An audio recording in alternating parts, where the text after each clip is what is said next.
NCAA Softball Regionals presented by Capital One. Sun is starting to set over Loves Field. The action picking up with our second elimination game of this second day of action from the Norman, Oklahoma Regional, and a rematch of an epic walk-off from Kansas in day number 1. Michigan took care of Binghamton moments ago, 6-0. Got the offense going, and now they roll out about 35 minutes later after completing that win to take on Kansas, who got humbled with a 9-0 run rule loss in her first game against Oklahoma today. Loa Galindo here with Jimmy Ritter, and this was the best game that we had, maybe all regional wide, in day number 1 and a rematch. Michigan now hot coming off the win. And Gabby Ellis was stellar in the circle for 2 games in a row, and then Lauren Putz finds a way to drive one out of the park. That's the offensive production you need from your ace on the offense, and you're starting to see that offense really starting to hum right now. And then on the flip side for Kansas, their bat's struggling a little bit. They did, when they strung hits together, they found a way to score runs, but man, just that one run so far, just one extra base hit, that was how the run production occurred. But they've struck out 11 times amongst the 2 games they've played. They have to find a way to start stringing those hits together here in this rematch against Michigan. And that extra base hit, Ella Boyer, the freshman, had the double that was vital that led to the 1 run they have scored, the Ava Wallace walk-off. And we get to do it again. Kansas and Michigan, our final game of day number 2 here in Norman. Rematch coming up next.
Back inside Loves Field, Kansas and Michigan, Big 12 and Big 10 going head-to-head. Second time that we get to see the Wolverines and the Jayhawks.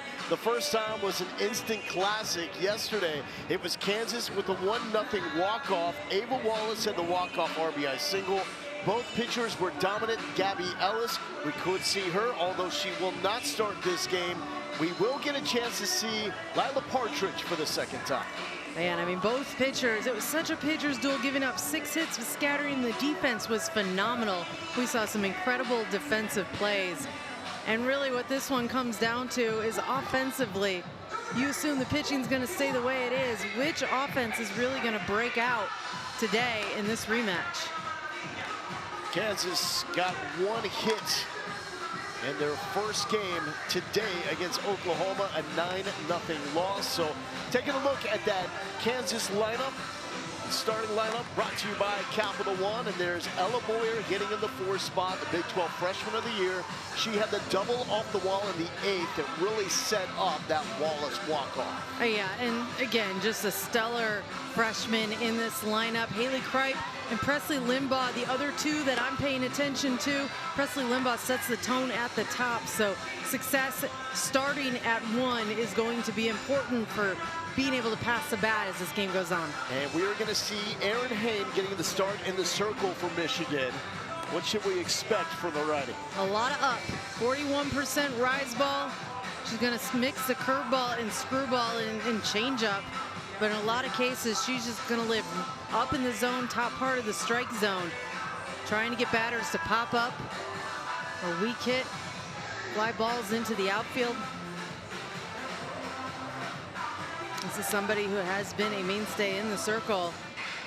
1A, 1B last year for the season. It has been all Gabby Ellis so far in the circle in this regional for the Michigan Wolverines, and it appears that she is available. It's a possibility to see later in this game. Presley Limbaugh. You know, we talked about that too. I think just having that conversation about who do you start. Gabby Ellis has been so successful. Do you put an Erin Hain in when Gabby Ellis has really been flying? I think you save her till the end, just as they did here, and see how far Hain can go, especially since Kansas has seen her for a full 8, excuse me. Well, Presley Limbaugh leading off 0 for 2 against Oklahoma, and we saw the Sooners bringing in their left fielder, Abby Dayton, to play right up the middle against Presley Limbaugh. Challenging look for the Jayhawks tone setter. 0-2 from Erin Hain. Misses down. I think Limbaugh, when she connects with a pitch, it's been hard. It's been something that she has been able to put some pressure on some defense. Find a way to punch one through this infield. It'll really set the tone here for the offense. And this is slapped. Kylie Carr cannot handle it, and Limbaugh is aboard. Man, if I'm Michigan's defense on Limbaugh, I'm bringing in that outfielder too, and I'm putting somebody right where that ball was hit. Because Limbaugh has been killing it right up the middle there. That's where Dayton was playing. That's where Dayton was playing, that's right. That's right, and she was able to make a play where it normally would have gone through the infield. And that is a leadoff single for Presley Limbaugh. Anna Souls once again hitting in the 2 spot. Jennifer McFalls, 8th-year head coach for the Jayhawks, has not really been tinkering with this lineup as Kansas dancing with who brought them here in Norman. 36-20 on the season, 14-10 in Big 12 play. And that is another single fired up the middle. Anna Souls with life for the Kansas offense. Yeah, and a much better start for Kansas's offense. Attacking the pitches that Hain is throwing. And already a meeting from Coach Jen Brundage to discuss the pitches that Hain is throwing. It makes sense. You give up 2 quick hits like that. I mean, this is a scary Kansas offense. Just because we haven't seen it here in the regional doesn't mean you can let them in and start hitting the way they are.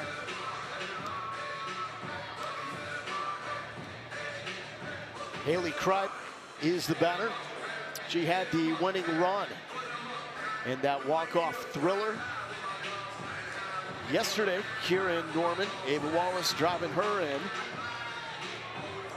And this will be interesting to see what kind of leash that Michigan gives Erin Hain if she does run into trouble. With Gabby Ellis coming off another complete game performance. 2 center, and Michigan has a wonderful center fielder in Janisa Conway. And that was a big out. First pitch swinging. It's Kansas being a little bit more aggressive.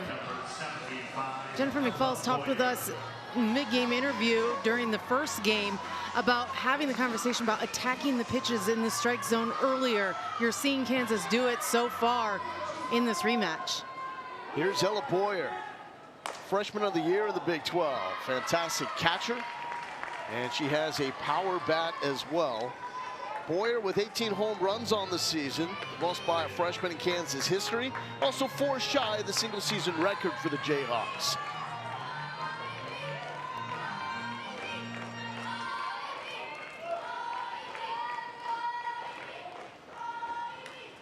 And gets a piece of that high. Finally had some non-Oklahoma home runs In our previous game, as Putz and Hain both homered for Michigan. But those are the only two, in addition to the 6 that we've seen from Oklahoma in a regional that was headlined by power hitting prowess. 50 more home runs hit by these 4 teams here in Norman compared to any other quartet in regional play. Young fans on hand as well. One step at a time for all of us here tonight. Sometimes the steps are a little bigger. Especially when you're here in Norman, Oklahoma, and you just look around and everything seems so big and so intimidating. Looking right field, all the Women's College World Series appearances, the titles highlighted in gold, and then you glance to the left field wall and you see those 8 titles lined up. Boyer to left field, the smash is gone. Number 19 for the freshman sensation.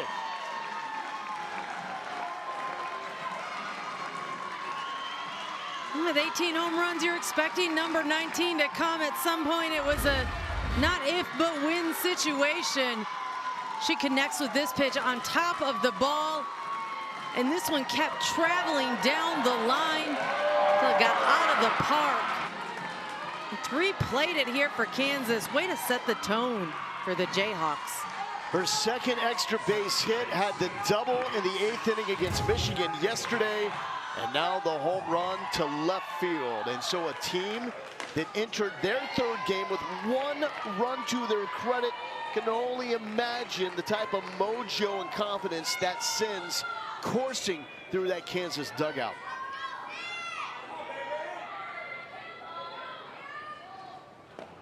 This is Campbell Bagshaw. Now 364 runs on the season for the Jayhawks, extending a school record. 82 home runs, also a school record. To third base, fair ball. Bagshaw thinking a double and standing up at second base for the double. If you're Kansas, you just got to be breathing all of a sudden. You've got your hits. Here's an extra base hit right down that line. Legs it out for a double. Answer back after that home run, too. So Kansas starting to pass the bat here early. 7 hits in their first 2 games. 4 hits in this opening frame against Michigan. September Flanagan down 0-1 to Aaron Hain. Quick turnaround for the Wolverines, about 35 minutes after wrapping up beating Binghamton. They're back on the field, and already some action for Michigan as Cap Myers is getting loose.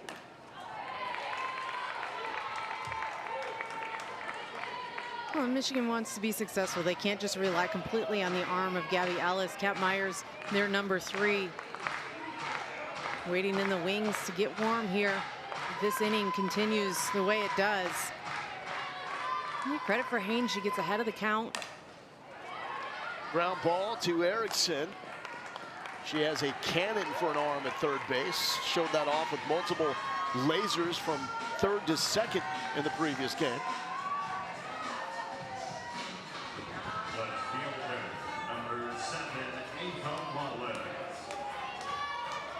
And here is Ava Wallace. Not the name that Michigan wants to hear after she was the one that walked it off. And it wasn't just the fantastic laser to left center that won the game, but it was the robbery in left field against Lauren Putz to save at least 1 run, perhaps 2, as that had a chance to get out. And Wallace had been hitting the ball, or seeing the ball well, the entire game yesterday, just looking to try to put one in play with runners on. She executed beautifully, but she's in the same situation here, an opportunity to score one. Different pitcher that she's facing. Instant legend Ava Wallace. Kansas team that is the number 2 seed in this regional. Michigan, the number 3 seed. Kansas knew with their resume, it was just a matter of where they would end up. For Michigan, some anxious moments leading up to the selection show. Hoping, praying, calculating, doing all the math and arithmetic to figure out if they could get in. Their name was called pretty early in that selection show to take some of the pressure off of Bonnie Thole. 4th-year head coach. There's Jennifer McFalls in season number 8. 3rd straight trip to the regionals for the Wolverines. 1st for the Jayhawks since 2015. And Wallace is down on strikes, but the Jayhawks get the offense going.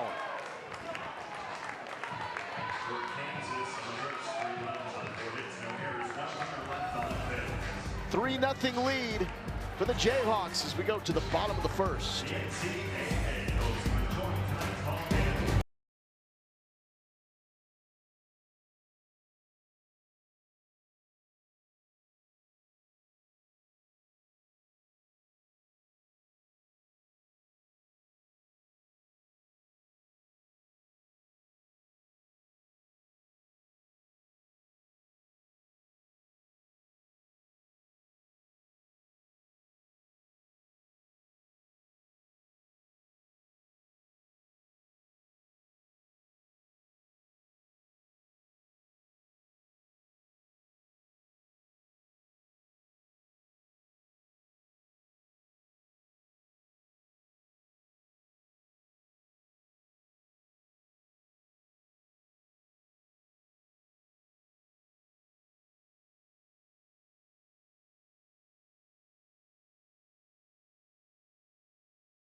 Kansas putting a charge into the softball here. The 1st inning, putting up a 3 spot because of Ella Boyer's 3-run shot. That brings us to the Michigan starting lineup presented by Capital One. Lauren Putz, tread lightly, 22 home runs. That is 1 shy of Sierra Romero's single-season record at Michigan.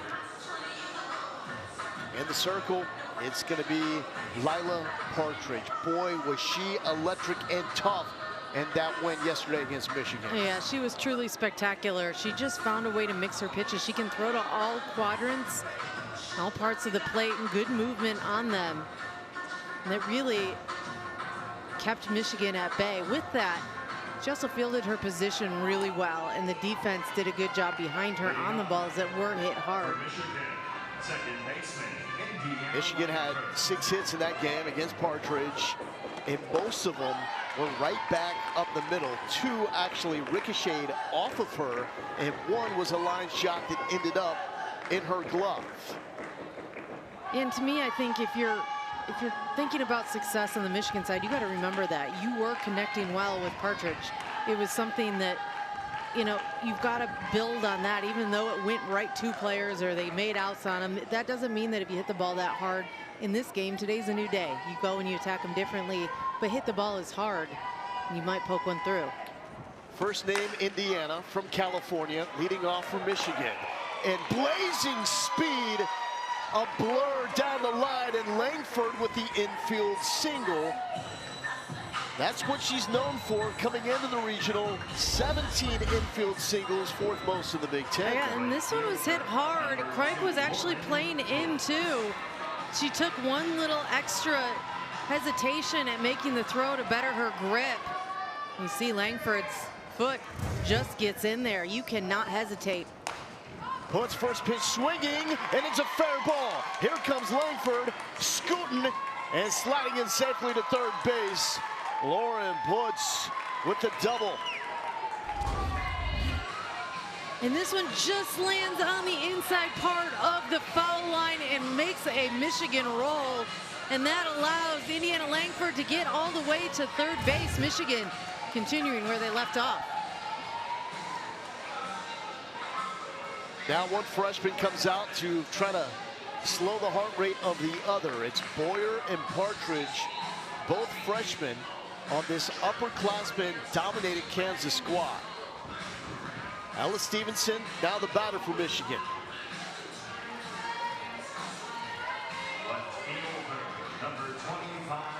Well, we've talked about this all day. The key for Stevenson and Conway to really be the big producers here in this lineup behind Putz. It cannot just be Langford and Putz. And the success between the two of them with the power, the clutch gene that Ella Stevenson has. You've got to find a way to push some runs across when they're on the base path. 300 career hitter, now in her junior season, playing for her home state Wolverines. Off the glove of Stafford, and Michigan finally on the board against the Kansas Jayhawks. It took them 9 innings, but they get that first run against KU. And I love that both of these teams, they're just, whether they're remembering it yesterday or not, they're not letting that happen again. I mean, their bats are playing a factor today. This was a liner right through that 5-6 hole, but a barreled up ball well. It got out into left field fast. The key for Michigan is always pass the bat. Here's Janisa Conway. You want to talk about electricity. She's got it in the barrel and the wheels as well. Had a triple her last game, and Stevenson, if Conway gets a hold of this, certainly has some wheels to score from first. But with that triple, Conway now with 8 triples on the season to lead the team. That hasn't been done in a long, long time for this Michigan program. And that moves her up, tied for second, with several others, but tied for second nationally in triples. Thought about turning and burning on that one. It's 2-1.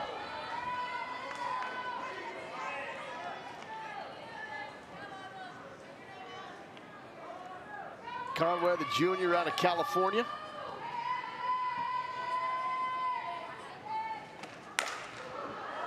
Smoke, but foul. You can see the power that Conway has, and the triples, going back to those, just her ability to drive it right down the line. I mean, turn on a pitch and drive it down the line. That's your best triple territory. You got to put her and Kai Minor in a category of the most electric, exciting players in this Norman Regional. A lot of similarities too. Absolutely, and versatile. You know, you don't see it very often between either of them, but they could put a sneaky bunt down if they wanted. It's hard to do when you have the power that they do, but again, the crack of the bat sounds different. The speed, such a factor. Minor, the leadoff for OU. Conway, the cleanup hitter for Michigan, but with this skill set, you could easily flip either one of those and they would fit in perfectly. Here's the 2-2 from Lila Partridge.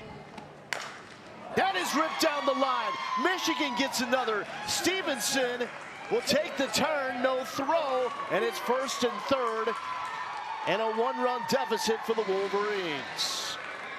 And this is a good sign for Michigan. The top of this lineup producing early. Janisa Conway held up a little bit. I think she could have legged that into a double, but Stevenson held up just a little bit, and because of that, Conway wasn't sure if she was going to stop at second or not. Jennifer McFall's having the conversation. Well, I feel like this is one of those situations when you're in a rematch, you start producing differently, and both of these coaches know this one's going to be a dogfight till the end. Seems like maybe the nerves have given way to exhaustion, and both these teams are just letting it fly right now. Yeah, I mean, it's a real thing, and it's hot out, and Lila Partridge has seen these batters for 8 innings yesterday, and as spectacular as she was, if you don't look different today, that's enough time for this group to really start and barrel up the pitches. And not only that, a different day can make you a completely different pitcher. If your stuff doesn't move as much, it's not as sharp. And to think it all started with a hard hit ball to shortstop that Indiana Langford absolutely flew down first base to beat out. So no outs, 4 straight hits. Lily Valamont is now up for the Wolverines, trying to tie this game up. 10 home runs on the season for the junior from Trenton, Michigan. That's away from Boyer, and the game is now tied. Easily scoring is Ella Stevenson. That gets away from third, and now Michigan takes the lead. Conway scores. Chaos on the bases in Norman. Well, defense was something that was so good yesterday, keeping the score low. This one gets away. 1-run scores, but then that throw did not need to be made. Conway was at third base. There was no reason to send that throw. It gets away. Maybe a little bit of a freshman mistake there from Ella Boyer, who's been so good in this regional. So that pitch in the dirt allowed Janisa Conway to score from first after a mistake compounded by another mistake, and that's going to be it for Lila Partridge, who was so dominant a day ago. So the freshman is done as McFalls turns the keys over to the senior, Lizzie Ludwig.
Lizzie Ludwig, the senior from Freeburg, Illinois, 6'3". She is the tallest player in this Norman Regional and will try to steady the ship now. The Kansas team, I'm not saying they're rattled, but Michigan is certainly rattling their cage here in the bottom of the first. And this is a pitch by committee program for Kansas. So to put Ludwig in, she was warming up in the Oklahoma series, did not get in. But give her a chance in here to mix it up, and she has produced well in the circle for Kansas. Inherits the 1-0 count to Lily Valamont. Now 2-0 as Partridge so brilliant. And the freshman will learn from this moment. And she certainly has a bright future for this Kansas squad. Meanwhile, fair foul doesn't matter. Michigan is putting barrel on softball. This is just going to be one of those games Bonnie Thole talked about. Michigan, if they're passing the bat, if they're finding a way to not leave it up to one person, they're all producing. They're giving back to Michigan, as she says. It's not what you get from Michigan, it's what you give back. And part of that is passing the bat and playing together. A wild pitch and throwing error by Boyer, allowing 2 runs to score moments ago for Michigan to take the lead. Their first 4 hitters have all reached via hits. Puts with a double to left field. And it's a 4-3 edge. This is a take job to left and gone. Valamont continues the onslaught by the Wolverine Bats.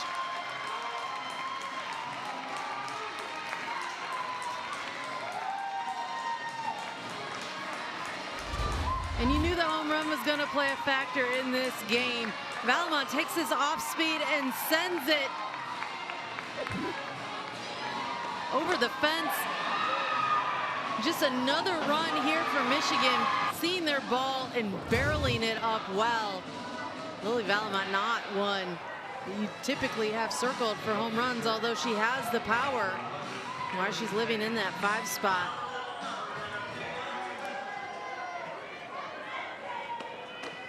As I said, difficult to do because Ludwig throws 65% drop ball. That is a ball that's lower in the zone, but she's got 21.5% changeup that she's gonna mix in, and that's what Valamont went and attacked. Here's Erin Hain, who had a home run in the game preceding this. Pitcher and slugger for the Wolverines. Back to Valamont for a second, though. 3rd career home run in regional play. Had 2 against Kentucky 2 years ago. Something about the postseason, right? Yeah, I was gonna say, I love players that understand the importance and the implications of postseason, and your back's against the wall and just wanting to play another day. And sometimes that makes the stars come out. Does it feel different when you reach this level? I think it does. I think there's always, you've got the preseason and you've got your regular season that ramps up a little bit, and then you hit the postseason and it's even more. Goes into overdrive, and you know, it's such a unique scenario because you can't control anything. Bonnie Thole talked to us about that. You can't control any part of this season. Well hit to right field, and finding the wall in the track is Ainsley Linduff, and the first time a Wolverines hitter is retired. They got their first 5 on with base knocks, but that still barreled. Yeah. And if you're Bonnie Thole, you got to be loving this. This is how you knew your hitters should have hit yesterday. Not that you set expectations on your hitters, but you know what they're capable of. It speaks volumes to be down 3 after the first inning and not feel defeated, to want to continue to fight.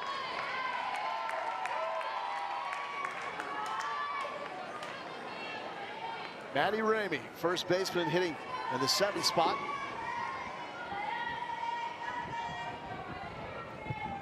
Third straight regional.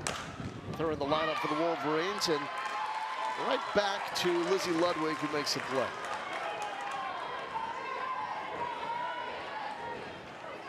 On that drop ball, that's that weak ground ball that Ludwig is trying to succeed at. She does so against Maddie Ramey. That's how you get your quick outs.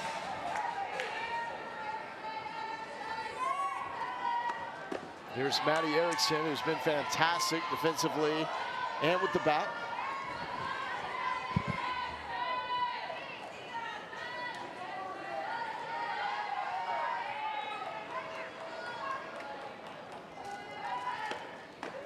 Ooh. Dirty changeup right there. Little Phil, hey, look at even Erickson's laughing. That's cool. I love it. Cool. She got me. And take a look at this. I mean, the string pulled on it. Erickson's so out on her front foot. I love moments honesty like that. Yep. Yeah. Sometimes you can't do anything but laugh. Like, you made me look bad. I'll give it to you. And not many people do. But you see the nod right now? She knows she's locked in. Yep. And that is a fine play by Stafford. Caden Stafford has been putting on a show at third base for the Jayhawks. But this half inning is all about the Michigan Bats. 5-3 Wolverines.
Ella Boyer.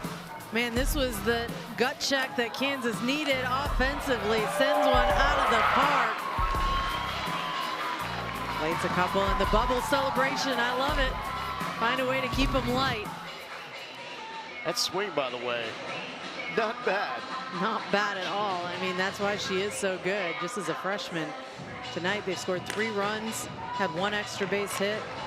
It's already 2 more runs than their first 2 games combined, matching their extra base hits.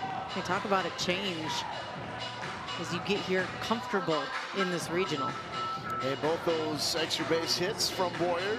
Double yesterday, the home run in the first. But what she has to do is just clear the mechanism, right? Erase the negative thought of the pass ball and the errant throw that led to 2 runs for Michigan for them to take the lead. Young player dealing with a lot going on this stage. Winner advances to the regional final tomorrow to face the #3 national seed, Oklahoma Sooners. Winner of this game will need to beat Oklahoma twice to advance to the Supers. Here's Ainsley Linduff. And this is into the glove of Carr, 1 down. Well, I think for Kansas, I mean, keep riding that adrenaline. You might not have scored 5 runs in your half of the inning, but you scored 3, and that's more than you've done. And so by just focusing on that and saying, hey, we're hitting this pitcher, we're finding a way to connect with her early on in this game. You look to chase her, you work down into the pitching staff. That's a greater chance that you can continue to hit the ball well. Yeah, it just seems like those 5 runs by Michigan completely changes the approach potentially for the Wolverines pitching staff. Now with the lead, having a little more leeway for Erin Hain to work with, and maybe not having to use Gabby Ellis quite yet, or even at all, to save her for tomorrow against OU. If you get a win here. I mean, I feel like my first inclination on Michigan's pitching staff, just knowing how much Ellis has thrown, and it hasn't been the same on the Kansas side, is trying to figure out, you know, what has to be done for Ellis maybe to close this game, to give her the least amount of pitches possible, to set yourself up right. And that's a team effort there in the circle.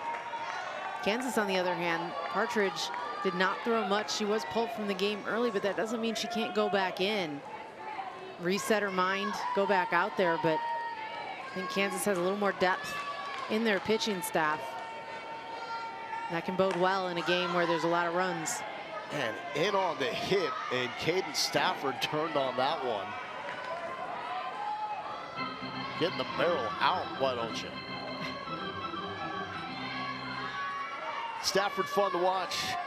Defensively, she's been a superstar at third base. Here's the 1-2.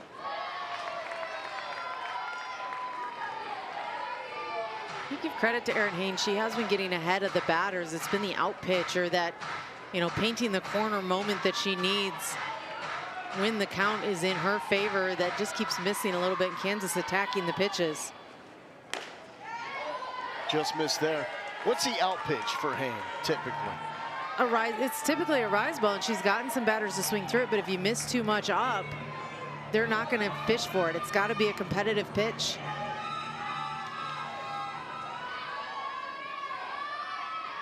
Full count. Michigan as a whole brings competitive pitches over 90% of the time. Sometimes that feels like too much for me. Sometimes you want a few non-competitive pitches, but you're seeing how the breakdown is. She's not going to blow it by you, but she's almost all rise ball. She's going to mix that east and west. But you've got to hit the corners on those two. This has popped up. Valamont giving it a look. Watch out for third base. A collision with Erickson. The catch is made, but Valamont down in obvious pain. That is so hard when that ball comes spinning back into the line of play. For Erickson to have to go after that. Technically, Erickson was the one to call that play off. You can see the worry on Erickson's face for colliding with Valamont. Hey, this is what we know. You are a different breed if you sign up to play the catcher position. Isn't that the truth? Some of the toughest players on the field. It's one of those moments where she just needs to get it out. Looks like it's her left leg. She's kind of shaking that out. And there's no doubt that that hurt, and no doubt that there's some nervous moments when you probably try to move for the first time. But also no doubt that Lily Vallimont is tough. Yeah, I mean, how about the fact, by the way, she held on to the ball. Watch how this one spins in. Look how she has to come back to it. She's going full force and not paying attention. She hangs on to the ball, but look how she lands on her left leg. And immediately, you can see the tears in her eyes. She gets up, she's moving. The tough part here, Lil, she's got to squat down. Yeah. And you just saw Foal just kind of come over to Erickson, and she mimed with her hand the talking gesture, like talk Yep. a little bit more. And what's priority on that play? Because as you said, that ball is coming back with the wind. Right. Towards It's the infield. Erickson. It's the infield, not the catcher. So to me, that was Erickson's ball. But again, that looks like it was so far behind home plate that if you're Vallimont, you've got to think that you're the only one that can get to this. And as it spun back in, it actually spun towards Erickson. So it's one of those things you do have to keep listening, but you're also totally locked in on trying to catch that spin that's going back in. It was not an easy play. And so if you don't hear someone call you off. You keep going. Okay. I mean, wouldn't you? Unless you're a pitcher, then you run the other way. We've talked about this. Get out of the Fly way. balls, pitchers run And the typically, opposite direction. it's the catcher that's letting the rest of the infield know if they've got room to make the play. Yep, and it is. It's communicating, being loud. And you have to listen, too. A lot of times you think, okay, I was the loudest one out there. I was calling the ball, but you have to also listen for somebody else to call you off, and you've got to understand the priority in the field. All is well that ends well. The catch was made. Vallimont is okay. Top of the lineup, it's Presley Limbaugh.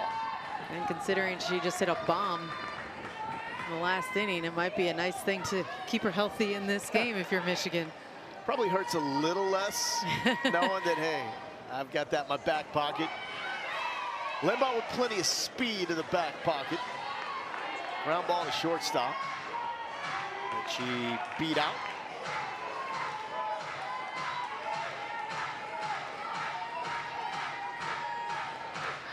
Two-two to the leadoff of the Jayhawks. Oh, toughness by Hain. And what a play by the physical Michigan Wolverines. Toughness personified.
Well, game one between Kansas and Michigan was a battle. Lila Partridge, who's already been chased from this game, was spectacular. A little bit of love for her and how good she was. She had a little help from the defense, though, in the 5th. Ava Wallace, this game-saving run, and that allowed her in the 8th to come through with this big gap hit to score the game-winning run. I love the energy. I love what Wallace was able to do, and that's the one run that they were able to score tonight. They've had 4 extra base hits combined, 9 hits, 8 runs compared to the 1. What a difference a day makes. So we've had a couple of blowouts in the games that Oklahoma has been involved in. And then we had that tight win with Kansas over Michigan. We had Michigan opening up against Binghamton, and this is our first high-scoring, tightly contested game here in Norman. Kylie Carr, the number 9 hitter, freshman leading off. Oh, smoked down the line. Foul ball. Ooh. Okay. I thought that one looked fair from our angle. Let's take another look, shall we? Because I'm with you. Looking right down that line. See where this hops. Ooh, just bounces over the base. The question is, did it bounce over the white base before it went foul? Home plate umpire says yes. Or no, I'm sorry. And the runner's base so relevant with that call. It has to be over the white base in fair territory. So 3-1 here to Kylie Carr. Sunset inside beautiful Loves Field. And a full count. I've been impressed with what Kylie Carr has been able to do in this regional. Again, we talked about freshmen all too often, but her bat speed, quick, her ability to do something in that 9 spot and turn around. She's been a great 9-hole hitter in the last couple games. And that's the case in point. Hit well to right field for the single. Don't miss a minute of the action from the NCAA Softball Regionals. We'll take you to the best live action on 7 Innings Live on the ESPN app. You can see every game and every big moment on the road to the Women's College World Series only on the ESPN networks. Kylie Carr turns it over to Indiana Langford. And she led off with blazing speed and pops this bunt up out of the reach of Boyer. Hit a ground ball hard to Haley Kripke, shortstop, and it's just too fast. And that set the tone for what was 5 straight hits by Michigan. It ended up setting the tone for a 5-run first inning. Boyer needs a second. Really great play by Boyer to really go back on that ball. It's really hard for a catcher to go and identify a foul ball that's bouncing right behind their head, as shallow as that is. She slid and got a lot of dirt on her hand. Need to clean it off to be able to make throws. You see here, I mean, she was on it immediately once it came off, but you can see how she kind of caught her hand. And that's the artificial turf. So the outfield is natural grass behind home plate, this foul territory in the infield. That's artificial turf. If you've ever slid on that, you know it can be very abrasive. And that's a foul ball. So bring it back, Indiana Langford.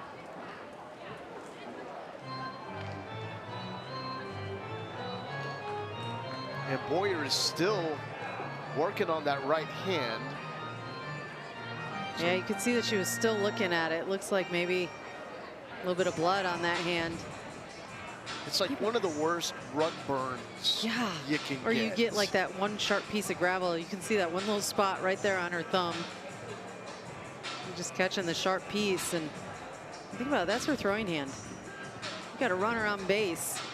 You got to be careful about how that can make you feel. At least it's in the palm of her hand. It should not affect her fingers. That Band-Aid is not going to stay on. That's the hand of a catcher, is it not? It is absolutely the hand of a catcher. Oh, they're covering it. Throw some tape on it. looks like me with duct tape trying to do a little DIY action around the house. Put the tape on and get back Yeah. out there as quick as you possibly can right now. We'll fix it between the innings. Well, now the question is, how is she going to throw? Well, that's the thing. I mean, now her wrist is all taped up And she and wants taped tight. to give it a chance here. Okay. Luckily, her fingers are not covered on that, but That looks good. I mean, you've got to think about the fact that that can affect the throw. Because look, you can see the wrist moving. It looks awful tight on Boyer's wrist there. Oh, the life of a catcher. Tough it out, right? Those old school trainers would tell you to put some ice on it. If you're a catcher, Rub a little dirt on it. yeah, and here's some tape. Go get him, kid.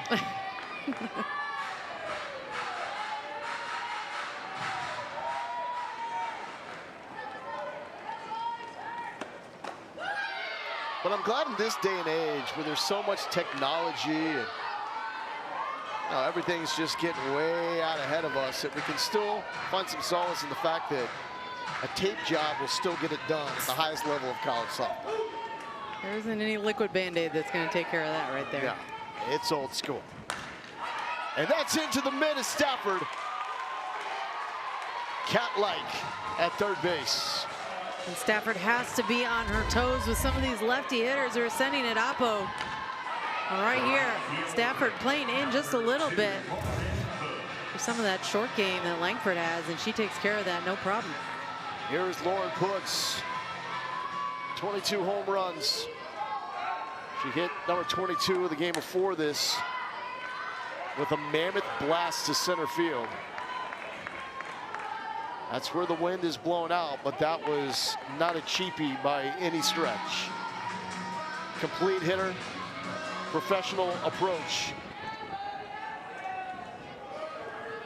One shy of tying that single season record for home runs. And you want to talk old school? No batting gloves. Get in there and hit. Grip it and rip it.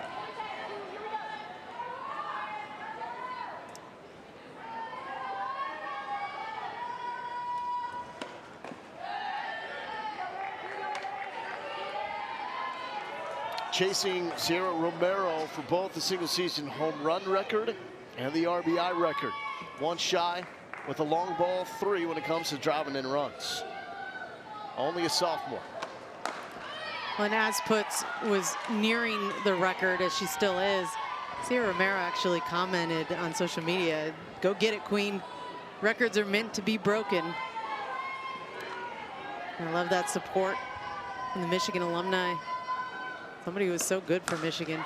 To left field and down.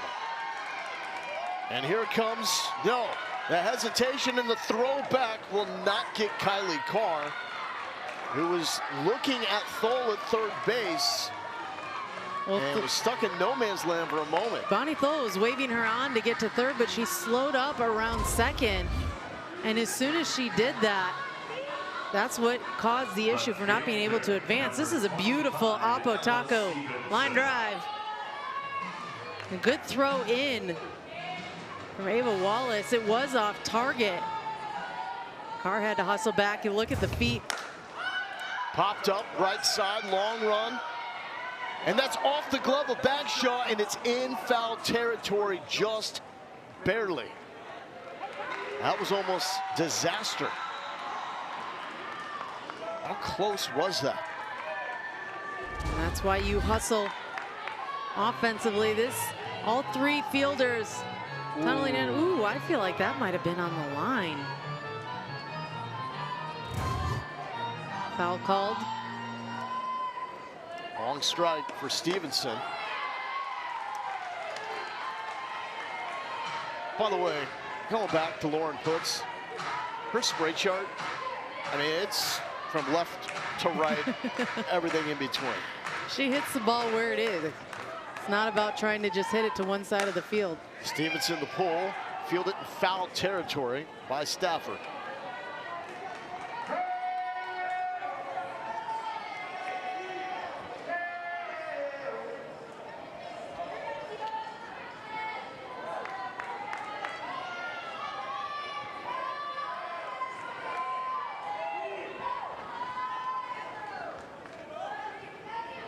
0-2 from Lizzie Ludwig. And that's down, gets past Boyer, and everybody moves up. Carr to third, Puts to second. And Boyer's doing everything she can to keep that ball in front of her. She's getting beat up here in this game.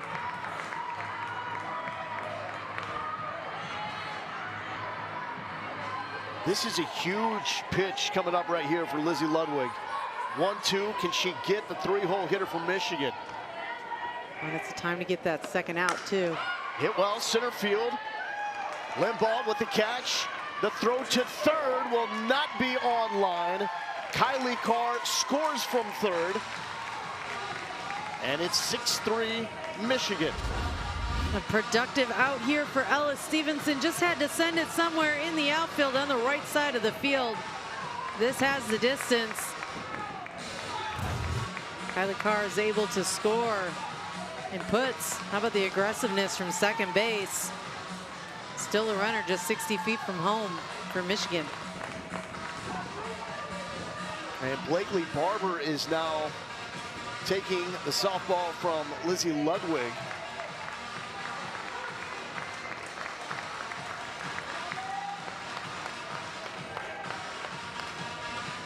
And a new pitcher coming up with Michigan still threatening. 2 down with a runner on third, up by 3.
.38 pitches for Lizzie Ludwig. She exits the game, and Blakely Barber will take her place.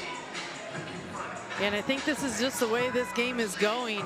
You put pressure on a pitcher, you've got to switch them out. And again, depth in this pitching staff for Kansas. So to put Blakely Barber in makes a lot of sense. 32 Ks on the year. And I think Jen McFall's aware of kind of where the pressure was going with this Michigan offense against Ludwig. Chooses to make a decision before they see her second time through the lineup. Freshman from Rouse High School in the Austin area. Just need to make it known that my allegiance is with Cedar Park High School. Go Timberwolves. That's on the baseball side, though. Only on the baseball side. Go Raiders. And that gets away from Boyer, and that allows Puts to score from third base. Another wild pitch leading to another run. So that's 3 runs that Michigan has now scored really off a wild pitch. As that gets away from Boyer. And that one just kind of handcuffed Boyer. This is a pitcher, Barber, that throws 45, 46% drop balls. That tumble, when it kind of handcuffs you on that left side, your catching side, very hard to hang on to. And so charged as a pass ball, not a wild pitch. I would agree with that. I think it looked like something that Boyer should have been able to catch. It kind of caught her in her heel of her glove. 1-1 to Conway.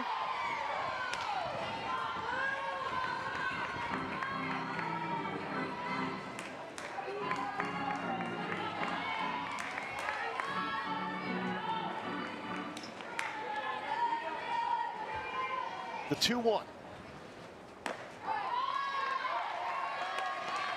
And nipping on that outer edge to even the count. Yeah, that was a wide corner. If I'm Blakely Barber, I'm throwing it there all day long. You got to take advantage of where an umpire is going to be able to give you the zone. Kansas has some really good young arms to build around. Barber, a freshman, talked a lot about Partridge, also a freshman, and both of them members of the All Big 12 freshman team this season.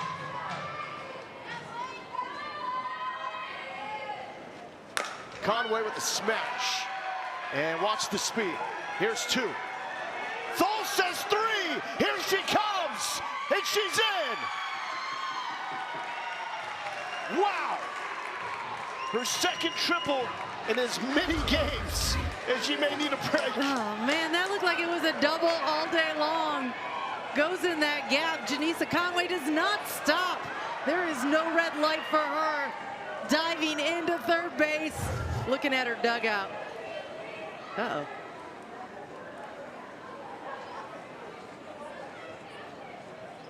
So I think it's a cramp. She's laughing about it. I feel like it's a cramp. Yeah, that would be the indication. And when you're flying like that, it's understandable. Yep. What an athlete. 9 triples now on the season. And you said it off the bat. You're thinking that's a double. Clearly a double for anybody else. Unless, I mean, take a look at this. Just how fast she's able to continue. And again, she's just knows her speed. Does not stop. And you know who else knows her speed? Bonnie Thole. Bonnie Thole's gonna let her do it all day long. Because she was waving her all the way around. And that cramp impressive. might slow her up though. Oh, she still can't put pressure on that calf.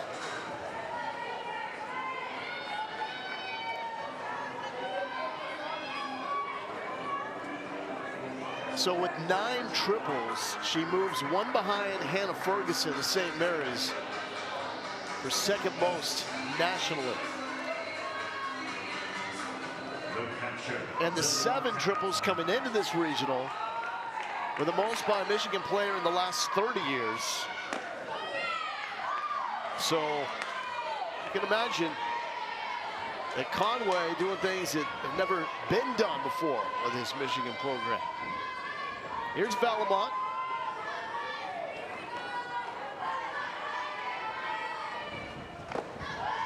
That's down. Boyer keeps it in front. Last time up, Valamont unleashed one to left field for the home run. As Michigan scored 3 runs in her plate appearance with a wild pitch error leading to 2, and then that solo shot. And Michigan just looking so confident at the plate, staying patient here against Barber. Looking to find that strike zone. Blakely Barber, though, 4 straight pitches there against Valamont. And you have to flush that. You give up a triple, it feels like something that maybe is living in your head. You got to flush it, move back, and refocus on the batter.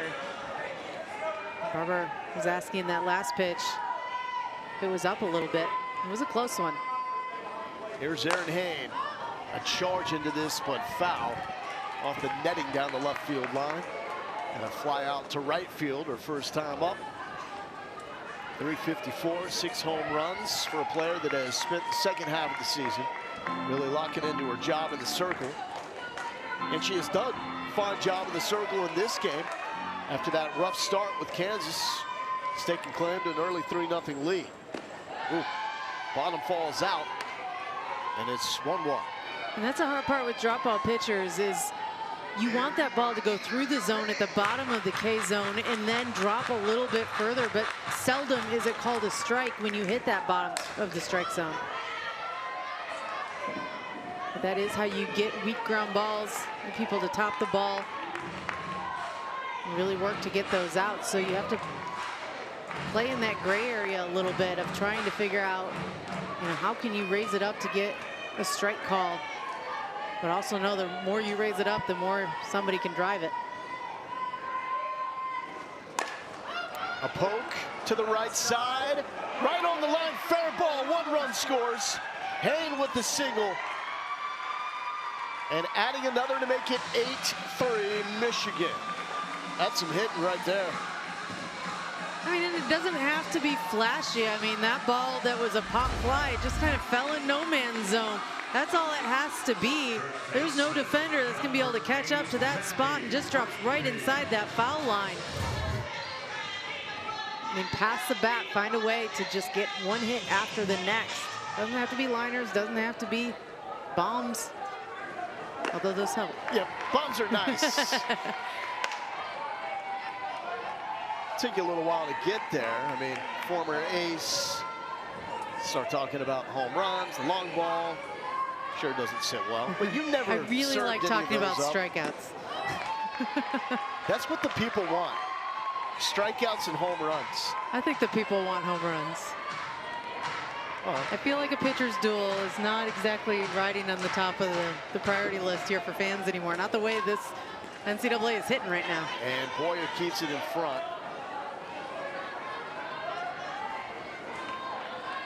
Which is always confusing to me with the modern game of softball and baseball, where it's power, right? Like the game is powered now. Power pitching, power bats. I'm okay with that. I'm okay with it too. I think it does, you know, it makes a no-hitter, you know, one-hitter that much more valuable, though, in the game. Not that it was easy ever to do. And you know now, if you're a pitcher doing that, you're really something special. Absolutely. And the backhand by Souls at first base ends it. Michigan adding another 3. 8-3 Wolverines.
Nothing like the Women's College World Series.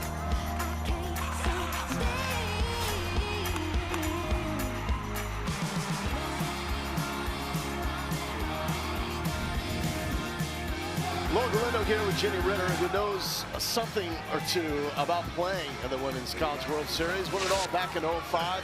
What is it like to play on the grandest stage in the game? Man, it's a dream come true. That's what everybody's out here playing for, right? You're trying to just win ball games to get to the World Series and have a chance to compete. I mean, when we played, though, back in my day, Michigan was 0-for in the World Series, and I hate saying that, but that was our stats. I mean, it was very hard for us to win games in the College World Series. We had a really bad 2004 and came in 05 and had that chip on her shoulder and said, forget that, we're winning this year. We went 2 and out in 04. It was just one of those moments. You can hear other people that certain things happen and they don't sit right with them, and they use that as motivation going into the following year. Oklahoma having a similar situation, not liking how they finished last year. Anna Soles leading off. So was it in the regular season in 05 that you knew you were built to overcome some of the shakiness of the pass, as Carr backhands this and makes the throw but not quite in time? Or was it actually in the postseason when you realized, okay, we can do this? You know, at the beginning of the year, it was funny. I feel like I looked at the season and we'd play these teams and we beat them, and I'd say, man, they were supposed to be good. I'm not impressed. You know, that was probably the first defining factor that, oh, we might actually be good. I remember telling our shortstop, Jess Merchant, who's now the associate head coach at Stanford, we were roommates one time, and I just looked right at her, or she pulled me into the room, the hotel room, and she looked right at me and she goes, we are so good. We are just so good. And it's like one of those moments where you didn't want to say it because you don't want to jinx anything, but she had to get it out. I mean, that was kind of the energy that we had. Just riding that wave of playing well, So wanting to be better. Is belief a real thing? Oh, yeah. In terms of being a deciding factor? I think it is a larger factor than most people think. I mean, it's one thing to say, I'd really like to be there. And it's another thing saying, no, forget this. We are going out there and we are going to do it. No way to look back. And that's how we were. It was an ultimatum for us. We know we can be there, and therefore we are going to achieve what we want. And supreme confidence. 3-0 here to Haley Kripe. By the way, nobody believed we could do it, except for our Michigan fans, of course. And I kind of love that part too. Prove them wrong. Now, Prove them wrong. Kansas has something cooking as the first two are on board here in the third. That's going to bring out Jen Brundage. Yeah. And I think that's exactly it. You've got the lead, you're scoring runs. You can't get complacent in the circle. You've just got to go and attack the zone. Knowing Jen Brundage well, that's no doubt what she's seen, to get back in there and reset her and remind her, go and attack this. I will tell you, more times than not, you have a conference like this from your pitching coach. She walks back out and she hits a strike. And again, this is why you set yourself up. This is who's up to bat, Ella Boyer, who already hit a 3-run home run today. The only 3 runs on the board came from the swing of her. 19 home runs. That's Kansas freshman single season record. The all-time single season record, regardless of class, is 22 for the Jayhawks. Oh, hit hard up the middle to Conway, and McFalls is going to hold Soles at third base, and the bases are juiced.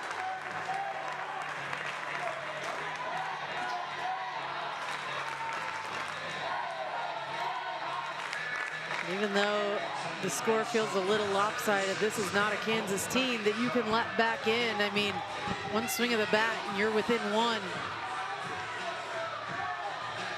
Top offensive team in Kansas softball history. Campbell Bagshaw grew up dreaming about playing for the Jayhawks, and dream realized. Here she is. Double tonight, 3-13 for the season with 10 long balls.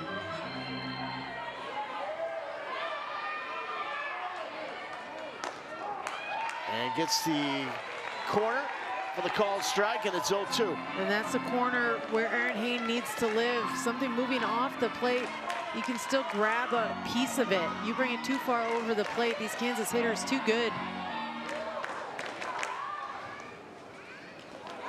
Does not chase, and Valamont recovers as Hayne covers home, but Soles stays put. That was a moment for Anna Soles. You saw that look on Lily Valamont's face. That was an opportunity for Soles to plate another run, just hesitant. And as soon as you hesitate, you cannot continue forward.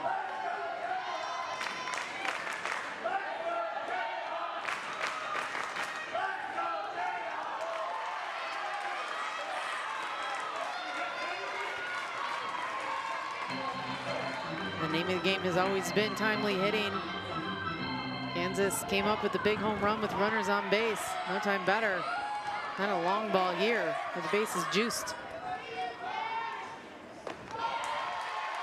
Another pitch down from Aaron Hayne, full count. Nobody out, bases loaded, Kansas chasing 5. And activity for Michigan as Haley Ferguson now getting loose.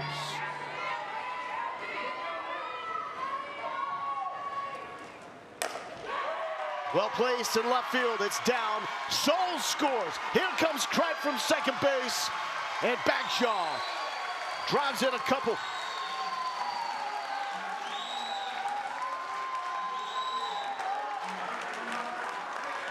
And Kansas once again starting to pass the bat a little bit more.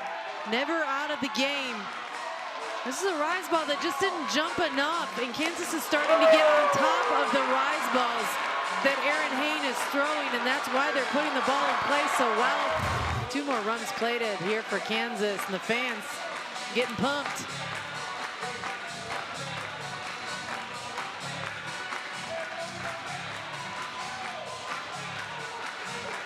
Hope they brought enough bubbles.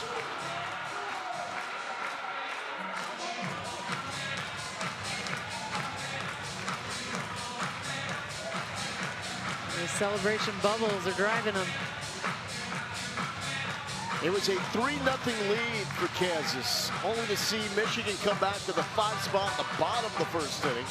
Michigan added 3 more in the second, and that 8-3 lead is now down to an 8-5 lead with nobody out here in the top of the third.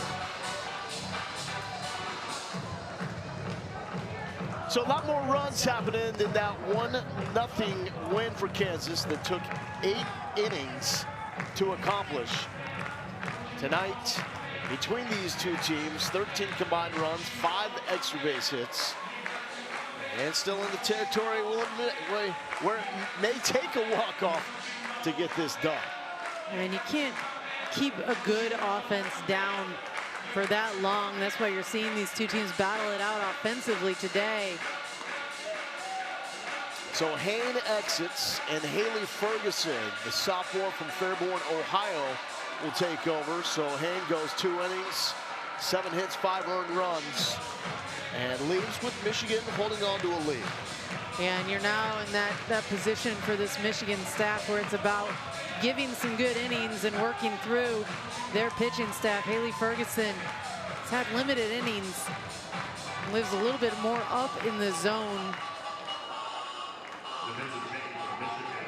A 23% rise. She's going to mix in the curve and the screw occasionally. She's got a changeup as well, but she's primarily going to go up and down in the zone. Her drop ball tends to live a little bit higher in the zone though. Still feel like Michigan is buying time for Gabby Ellis? I mean, or at this point, would you be surprised if you saw Ellis in this game? Surely, you know, Bonnie Thole and Jen Brundage know their pitchers better than anybody. They know if Gabby Ellis is gassed or not.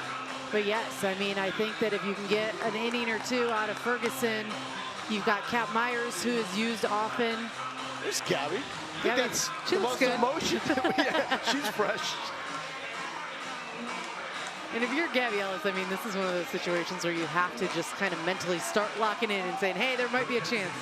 I got to be ready. But think about it, that could be dangerous. I mean, Kansas was starting to hit her hard as they got into the last couple of innings yesterday.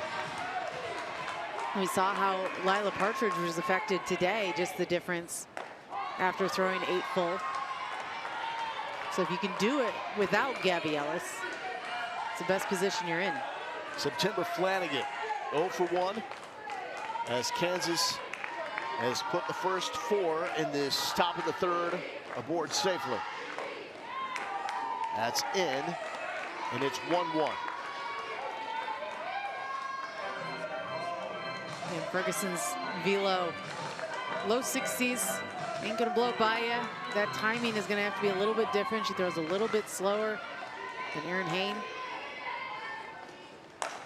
Oh, all of that just a little too far out front. You straighten that out and send it over the fence. This is a tie ball game. Flanagan from right here in Oklahoma. About a 90-minute drive from Norman, Morrison, Oklahoma, close to that Arkansas border. And popped up. Langford makes a catch. First out here in the top of the third. And a big out too. I mean, you come in relief, you got to shut the door. It's your job. That's the only job you have. Work on shutting the door and not advancing the runners. Good out. Infield pop fly. Ava Wallace. Is there more magic in the barrel of Ava Wallace? Working away, and Ferguson picks up the strike. Wallace 0 for 1 tonight. Had the walk-off yesterday to beat Michigan 1-0 in 8 innings.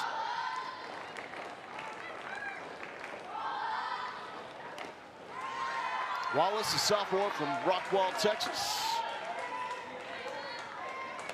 Having her best season. Entering the regional with a career-high 21 hits. And has added to that total.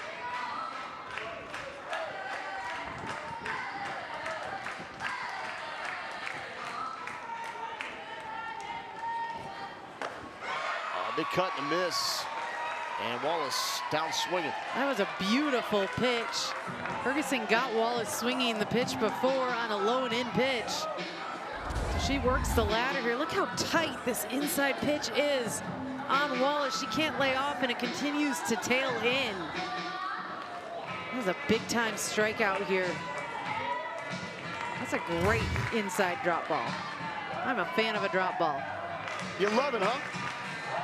I mean, you can make, as a pitcher, you want to make batters look silly. On a drop ball, you can make a batter look silly.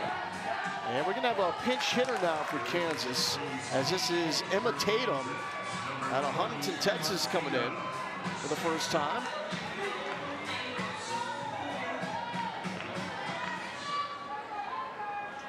So Tatum getting 300 on the season and limited time.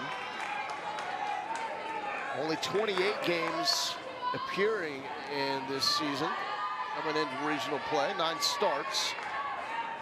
She was a more regular starter last year with 24 starts. Takes a strike there, and it's 1-1.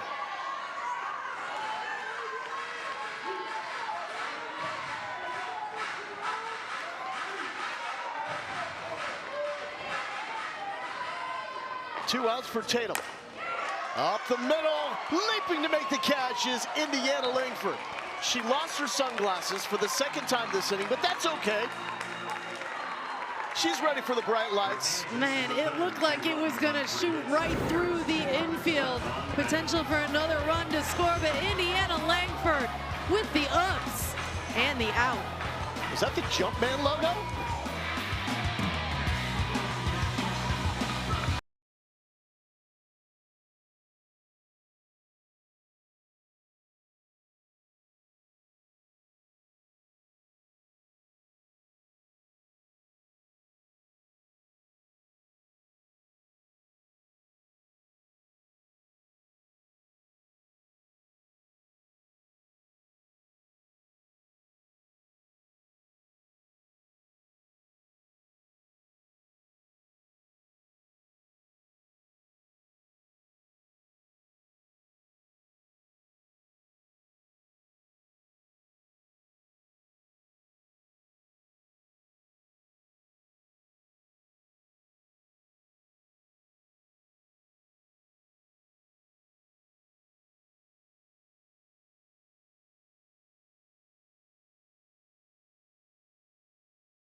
Well, offense has been the story, but Miley Guacheño has been phenomenal in the circle. We've seen some great pitching performances. This one of them, just a dominant performance as the ball spinned up and through the zone. 6 strikeouts she had on the day today, and that set Oklahoma up to sit back and watch this game and wait for tomorrow in the finals.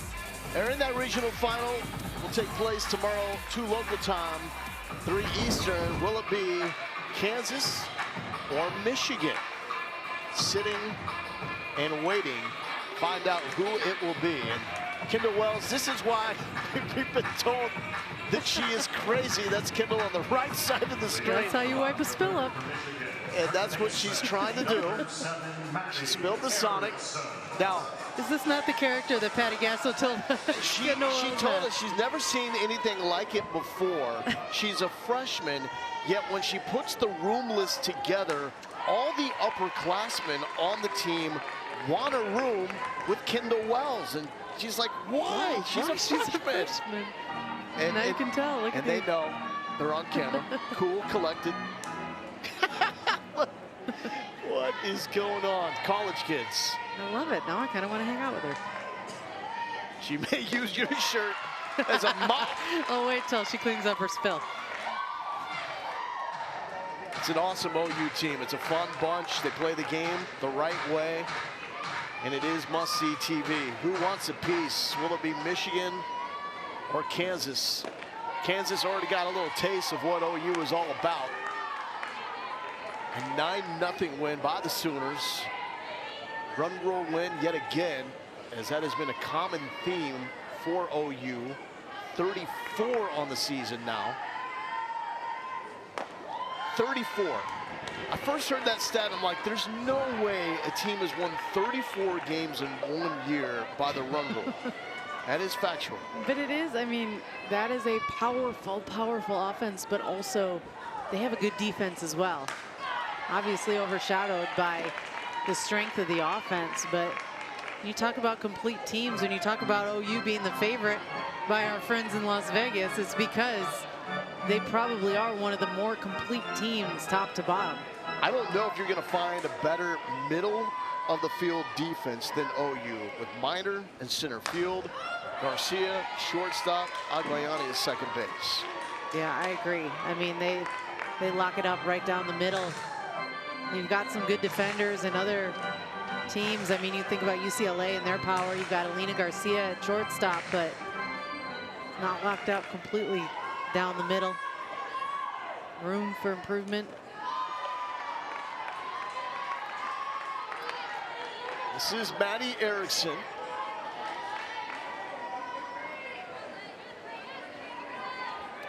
Ground out her first time up. Stafford over at third base. And back to Stafford, but foul.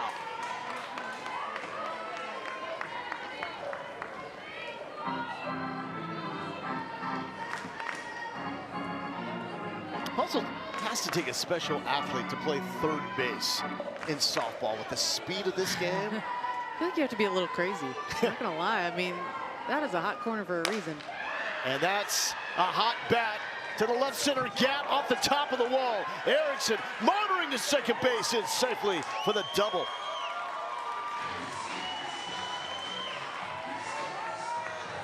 This is looking like the Michigan offense we expected to see.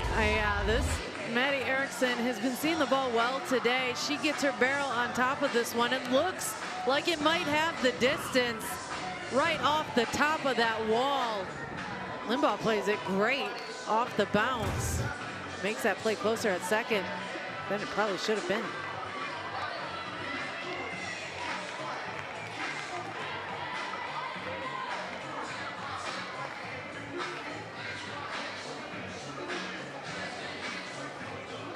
So no extra base hits for Michigan in their first game. They come back with 4 extra base hits in their win before this, and then 4 more extra base hits now. And by the way, Kendall Wells, she is chasing Megan Grant, and Grant hit another home run for UCLA today, so that puts her now 2 ahead of Wells for not just the national lead, but the all-time lead for the most home runs in a season.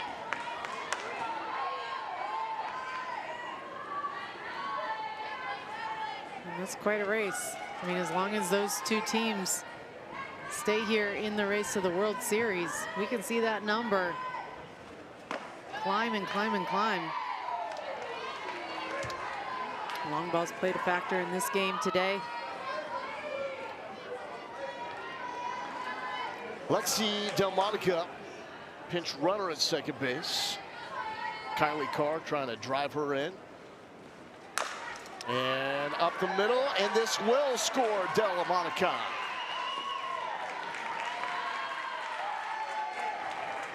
More production from the 9-hole hitter. Kylie Carr has just been silently hitting ground balls through the holes in the infield all day long. I mean, you're just looking for a productive at-bat for your 9-hole to turn the lineup around, and instead, her quick bat speed is continuing her hit streak here. I think she likes it. Fired up, as she should be. And the pinch runner is Megan Beamer.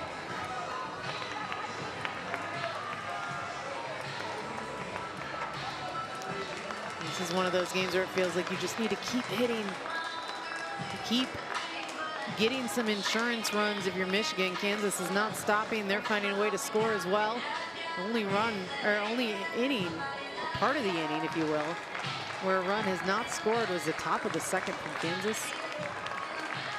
So that's it for Blakely Barber. She battled, but Kansas is going to the bullpen, and we'll have our 4th Jayhawk pitcher of the night when we return.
It's Chloe Barber time. We saw her against OU earlier today. She got the start, went 3 innings, allowed 4 hits, 6 earned runs, 59 total pitches. And so another shot for Chloe Barber, replacing Blakely Barber, no relation. And Chloe Barber, when you look at the difference between Blakely and Chloe, 46% drop off for Blakely Barber. Chloe Barber comes in with a rise ball curveball combo. So good match back to back among the staff to really change the look and force Michigan to make additional adjustments at the plate. It has been a game of answers for Michigan. 3 for Kansas. In the top of the first, Michigan puts up 5. Kansas seems to crawl back into this with 2 runs and the top of the 3rd, and Michigan comes back with 1 and has an opportunity to add with nobody out. And the top of the lineup up, and Indiana Langford corners in, and Boyer digs that one out. And we saw Langford sprint one out safe when she hit the ball hard. If she gets one of those soft drops into this shallow infield, that's why you have to crash so well if you're on the corners. A lot of respect for that. You see Stafford at 3rd, Anna Souls at 1st. Really trying to take away that short game. And Megan Beamer running over at first base for Kylie Carr. Pulling back the bump, but a called strike. It's 2-1.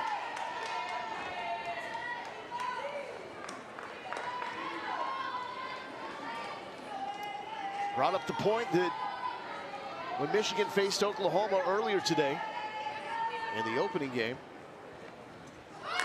his bunt is dropped down. Stafford throws to second base. How about that for a heads-up play?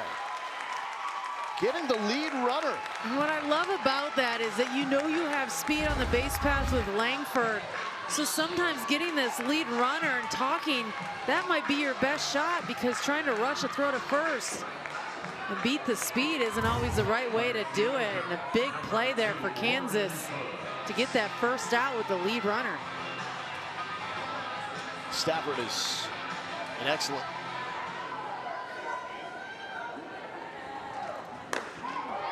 And here is the power bat of Lauren Putz, who has been putting on a clinic and finding hits to all fields. Double to left field, a single to left field earlier today. And the win against Binghamton.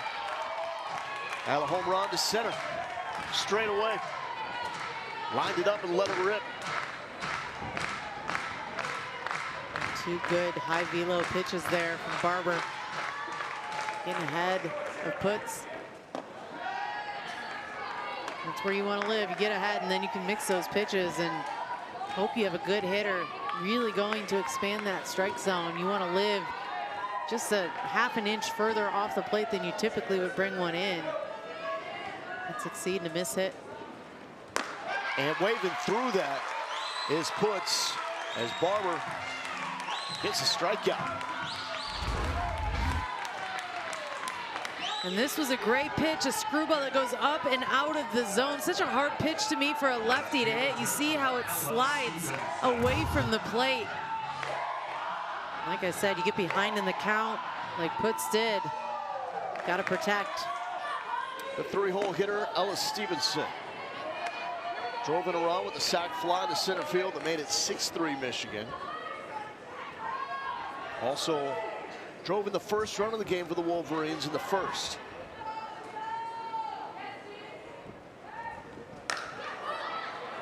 Little under this one, and Wallace charges in to make the snatch. And we're going to talk to the head coach of the Wolverines, Bonnie Thole, when we return.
Bonnie Thole is the head coach of the Michigan Wolverines, and those Wolverines with a 9-5 lead over the Kansas Jayhawks. Coach, what's got your offense going here tonight? You know, I think that we probably are so tired right now that we are just swinging freely, and we've seen a lot of pitches, and you know, it's just complete time. And I think that they've taken the worry out of their brains, and they've just remembered that this is a game they love to play, and let's just play it. Coach, I love that, but it's gut check time. What do you have to do here for the remainder of this game to pull out that W? Well, I think that we've seen 3 or 4 of their pitchers, and we're on our second pitcher, and we'll be moving in another direction as well. So we have to just keep putting the gas pedal on, recording some outs, and you know, playing some solid defense behind our pitchers so we can get back to the plate.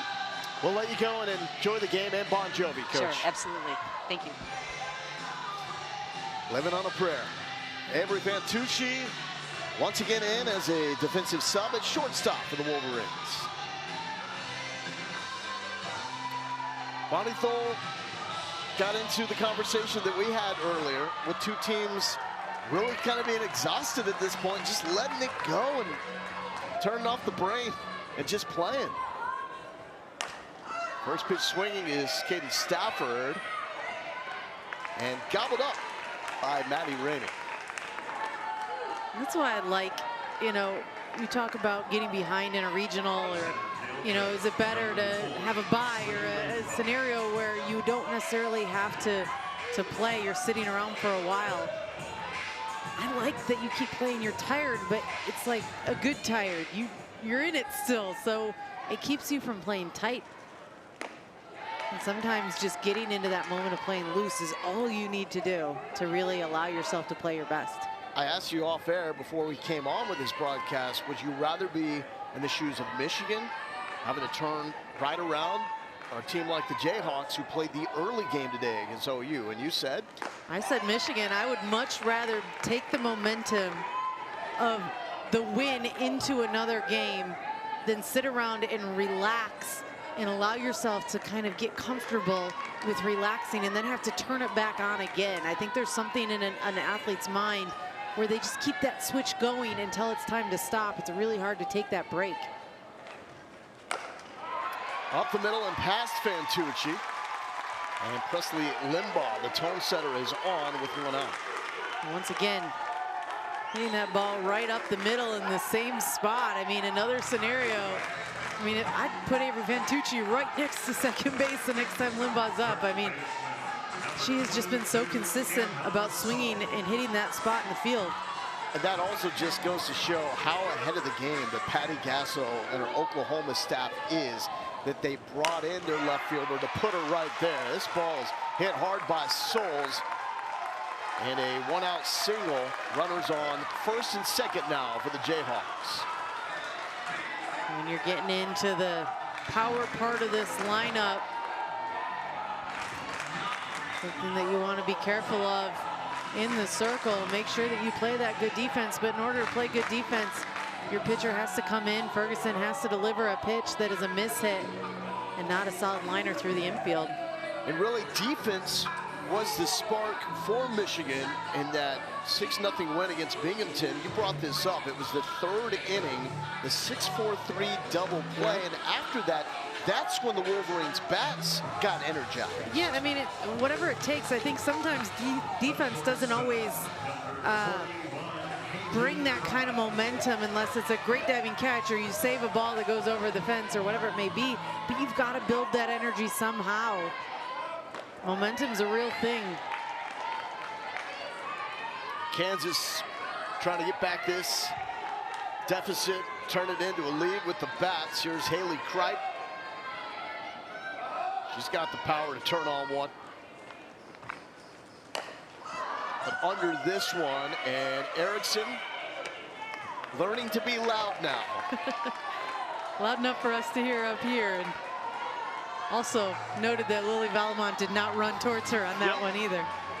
So early in the game, there was a pop in foul territory. Valamont went for it at the catcher's spot, and that ball was moving out closer to Maddie Erickson.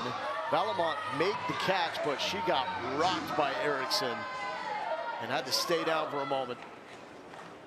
And that is in. Did that almost get a piece of Boyer? Say it did not. 2 for 2 with a 3-run shot that got Kansas on the board and brought them to life in the first inning. Oh, what a pitch by Haley Ferguson. Yeah, I mean, Ferguson first brings in that super inside pitch. You've got to stay in on Boyer, and then she pulls the string on this one. Man, what a good pitch as it falls deep into the zone and gets Boyer out on her front foot. Big 12 Freshman of the Year, Ella Boyer, 19 home runs on the season, 3 shy of the Kansas single season record. Already has the most by a Jayhawks freshman.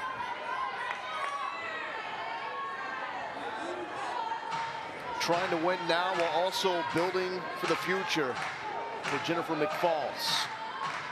Here's the 1-2. And that got Boyer this time. And the bases are loaded for Campbell Bagshaw. One swing away from tying this puppy up. Clean defense, important. No surprise, Jen Brundage coming out to talk to her pitcher. 3 passes. This is an opportunity for Kansas to take advantage of a free pass.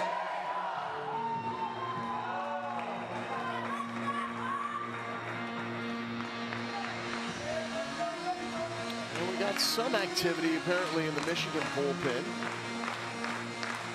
And look who it is. Gabby Ellis, the Michigan machine.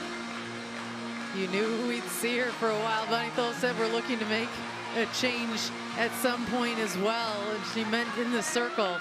So you kind of felt like it was coming, a little bit of foreshadowing to potentially see Gabby Ellis back in the circle here for Michigan. Stone-faced for Ellis now. There was that moment where she let down the guard. We saw her dancing in the dugout, but back to business. Yep, it's time to lock in. Campbell Bagshaw seeing it well. A double and a single.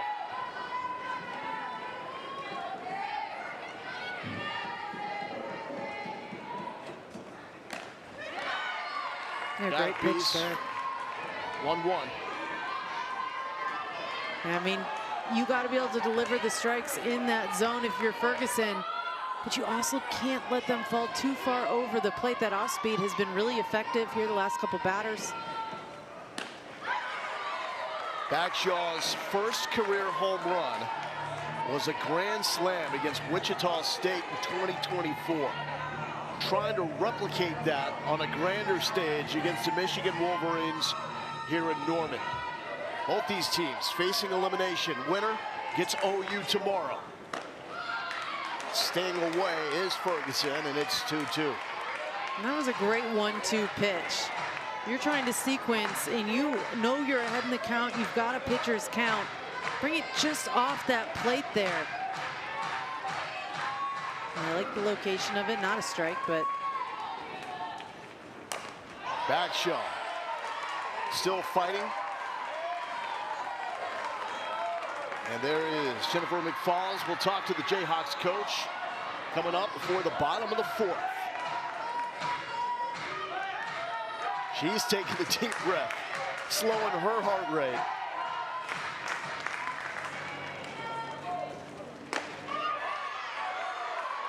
Wow. Very close to being a called strike. Full count, bases loaded, 2 outs.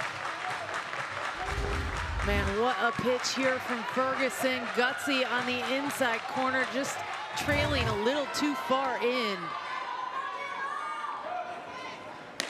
And that is out. Bases loaded. Walk. It's a 3-run game.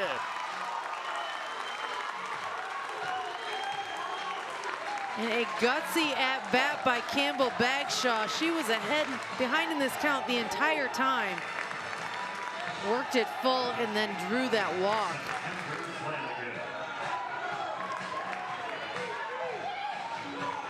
September Flanagan looking for a main moment. And foul.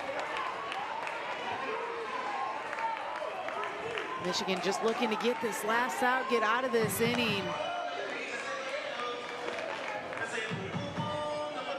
Feels like the walls are closing in a little bit. Offense is starting to pick up here for Kansas.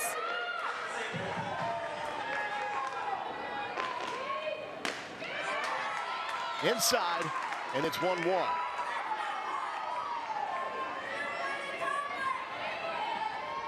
Flanagan, the Oklahoma native,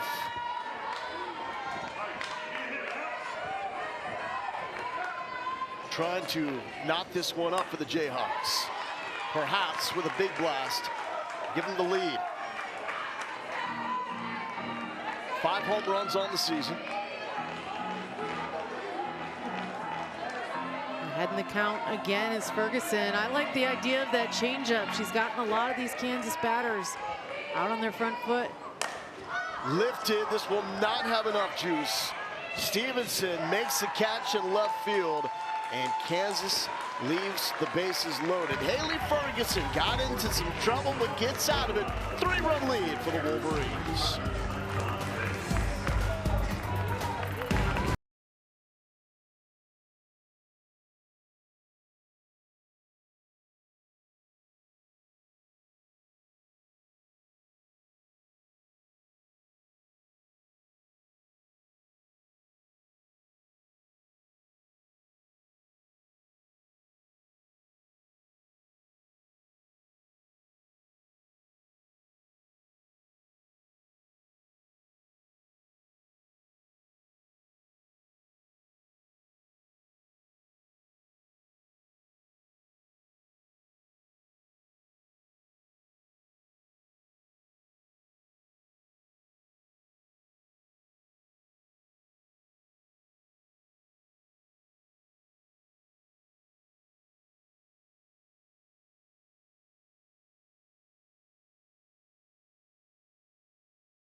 Fans checking scores from across the country, but right now, the important thing is facing elimination, Michigan and Kansas. It's a 9-6 tight affair. We now welcome in the Jayhawks head coach, Jennifer McFalls. Describe this game from your perspective. I don't know. I think we should just start singing karaoke. I don't know what to do at this point. This is just going to be a battle. I mean, there's a lot of game left. I mean, it's going to come down to the wire, I think. I mean, both teams are just swinging it and being aggressive. I mean, we're having to use a lot of pitching right now. I think, you know, Chloe Barber's coming in right now and doing her job. So we're just hoping to get a stop right here and get back out there and start swinging the bats again. Coach, you're knocking on the door offensively. What is it going to take to just play a few more runs here as this game goes on? We're right there in this game. I mean, we get another base hit right there and we score maybe 1 or 2 more, and you know, the game could turn around in a hurry. So we just got to keep playing every pitch. We got to play every inning, and right now we still have 3 innings, 3 more opportunities. Welcome to the jungle, Coach. It's crazy. Let's go. Thanks, Coach. I bet Jennifer McFalls we've had some fun karaoke. We can set it up after the game. She sounded like she wants to do it right now in the middle of the game. I think she's in for it. That's awesome. Love the attitude, and in a high-stakes environment, to have that kind of approach, to realize, first off, how awesome it is to be in this scenario, how much work has come into it, and even though your team is down, still a lot of time to change the complexion of this game. It does not take a lot of time for Janisa Conway to make herself from home plate to third base. It happens in the blink of an eye. And I am all for a Conway versus Kai Minor race at some point in this regional. I don't know who I'm picking in that race. I feel like with my foot speed, I probably would be like a third of the way down the line when they've rounded home. Where'd you come from? 1-2 to Conway, who has 2 triples today. 1 in the win against Binghamton, and 1 in the second inning here tonight. She cramped up momentarily after she was absolutely smoking it around the bases, and Chloe Barber smokes that one past Conway for the strikeout. The Women's College World Series returns to Oklahoma City. The action begins Thursday, May 28th at 12 Eastern, live on ESPN. For more information on the 2026 Women's College World Series, visit NCAA.com, the home for all NCAA championships. And more activity in the Kansas bullpen, as that's a big swing and a miss for Lily Valamont, who has a home run in her first time up, drew a walk in her last plate appearance. I love when we talked with both coaches and they talked about how exhausted they were, and just everybody playing on fumes right now. And there's just so many conversations between Coach Jen McFalls and Bonnie Thole that feel similar. And how evenly matched these teams are, it's no surprise that they compete similarly.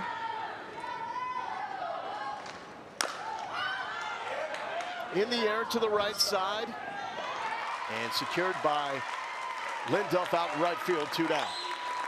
Well, no tomorrow, and that's how we're seeing both of these teams approach this game with urgency, and a little bit of a chess match too for Michigan, playing with the lead, warming up Gabby Ellis, and that's the big question for Michigan. When do you put in Ellis? And that could be the decision that really affects the ending of this game. Yeah, I agree. I think you're going to see her now. As Hayne fouls it back, who started the game for Michigan in the circle. I mean, no one knows it better than Jen Brundage, is somebody that can get the pitchers out there and teach them and understanding what they know. And by the way, the comparison, Jen Brundage, Jen McFalls played together on the Olympic team, know each other well. And you have to assume that that championship mindset just continues across what they know. Jen McFalls, the winning run in the gold medal game in Sydney. Excuse me, Atlanta. Upstairs from Chloe Barber, trying to get Erin Hayne. And neither of these coaches wants to wrap up a season losing an elimination game, thinking back on a move they could have made but did not make. Yeah, I agree. And I think that you just have to find a way to play all out, play freely if that's what it takes, or play with more energy, more adrenaline, whatever it is. It's something that you've got to find a way to dig deep here when your backs are against the wall. Chloe Barber in the circle for the Jayhawks. Erin Hayne digging in the box, 2-2, and that is a called third strike. Chloe Barber with a huge punch out, her second of the inning. We go to the 5th. Game still very much in the balance. Kansas chasing 3.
You're watching the NCAA Softball Regionals presented by Capital One. Our third game of the second day here in Norman. Kansas and Michigan went toe-to-toe yesterday, and it was a 1-0 thrilling win for Kansas. Walk-off in the 8th. Not a lot of offense. We've pulled a complete reverse here tonight. Yeah, I mean, the 15 runs scored is phenomenal. They've gone through so many pitchers. A new pitcher in now for Michigan, Kat Myers. She has kind of emerged as the number 3 in this pitching staff for Michigan, although they went with Ferguson before Myers here. Now trying to shut it down. Myers is primarily rise ball, screwball. 4.32 ERA, second best on this Michigan staff. Does have a no-hitter to her credit against Liberty on March 3rd. It was a 5-inning win for the Wolverines. 2 strikeouts, 1 walk. Ava Wallace looking for the first knock tonight. The last knock in the first matchup was the difference. A walk-off for the Jayhawks. Well, truly the way Chloe Barber is throwing right now, Michigan has not figured her out. And this is what matters defensively for Michigan to maintain this lead, is really play clean defense, keep the batters off the base path, so the pitching in the circle starts there. Kansas played in the early game. They lost 9-0 to Oklahoma. A run rule loss. Michigan played the second game, the first elimination game here in Norman, and took care of the Binghamton Bearcats 6-0. Kansas had a single hit in that loss against Oklahoma. Could not figure out Miley Wachenio, as Wallace cannot figure out Kat Myers. That's how you announce your presence. And the speed from Kat Myers, upper 60s, a rise ball flying in that zone at high velo. And Ava Wallace had a hard time catching up.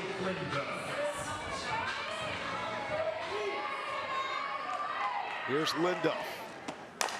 Linduff to left field. Stevenson cannot stop it. And Linduff will stop at first with a 1-out single to left. That was a great attempt by Stevenson. That ball just kind of got held up, fell in shallow. Early on swinging against Kat Myers here, and look, the glove almost to the ball. Hits that foot of Stevenson, and that keeps the ball from going behind her. Linduff unable to get to second base.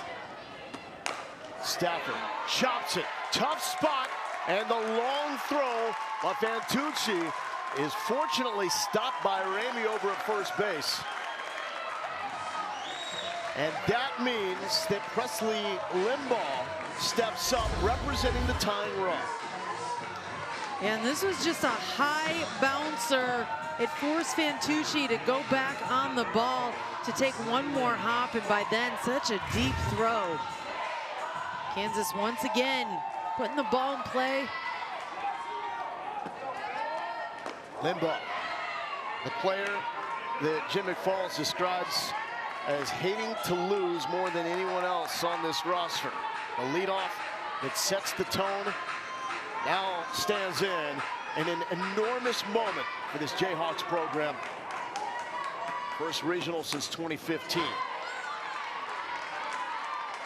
And ahead in the count here against Limbaugh. It's about finding the out pitch against her. Limbaugh has been so good about getting her barrel through the zone. Letting that ball bounce right back up the middle. And everything has been hit to the left-hand side of the shortstop by Limbaugh. You can see Fantucci shading slightly towards second base, and that's because that's where Limbaugh has been hitting the ball so well. I still think she could shade a little bit more. I'm with you. That's where Abby Dayton was playing for OU. Rolled to first base, and the tag is applied by Ramey. Hunters move up to second and third. 2 down for Anna Souls. And that was a big out. 2 runners in scoring position, though. You got a big hitter up, and Souls Somebody that can do some damage at the plate. First team all Big 12 selection, hitting .426 with runners in scoring position. Thought about it. She did go, and it's 0-1. Hot tonight, 3 for 3. Myers only throws that changeup under 10% of the time, around 7% of the time. And yet we've seen it multiple times against these batters here. Trying to keep them off balance. Ooh. Ties 2 in a up row. Souls. 0-2. I like it. I like a pitcher that's confident in a changeup enough to be able to throw 2 changeups in a row, especially when you have that high upper 60s velo. Now you can work to blow the fast stuff right by the batters. What That she one was wide. thinking. It's got to be a competitive pitch, though. It can't miss too far. And it's just a waste pitch. Jen Brundage, one of the best at pitch calling. I'm biased, of course. That is down, and it's 2-2.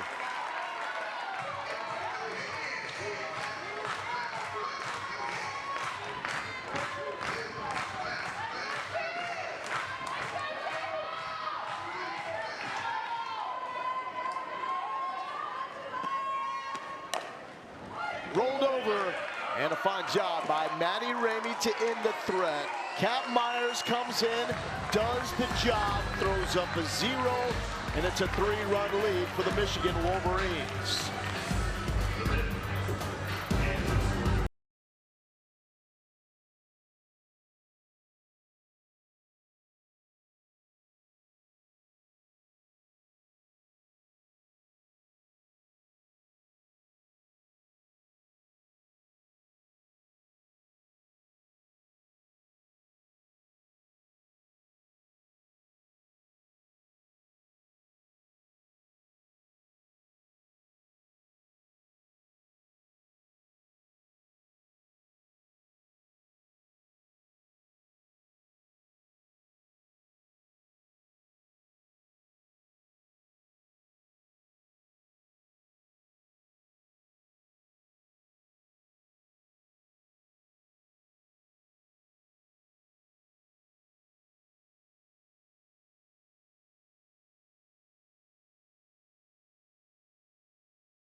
Bull Galindo here with Jenny Ritter. Welcome back to Norman, Oklahoma. Things getting really good as the sun has dropped, the lights are up, and Kansas and Michigan lighting up the scoreboard. A 9-6 lead for the Wolverines. Winner faces OU tomorrow in the regional final. 2 o'clock local time, 3 Eastern. The winner will need to beat OU twice to move on to the Supers. Easier said than done. This regional will meet up with the winner of the Eugene, Oregon regional in the Supers. Oregon is closing in on an elimination game against St. Mary's. That game will start in about 15 minutes in Eugene, with Mississippi State already in the regional final. Maddie Ramey leading off for the Michigan Wolverines. Fouls it back, it's 1-1. And this is the upset. Mississippi State in Eugene, shocking the number 14 national seed Oregon Ducks 4-0. St. Mary's eliminated Idaho State. So the elimination game about 15 minutes away. And Mississippi State sitting pretty in the regional final. To center, Limbaugh tracking it, and it's going to be the left fielder Wallace that takes care of it. One down.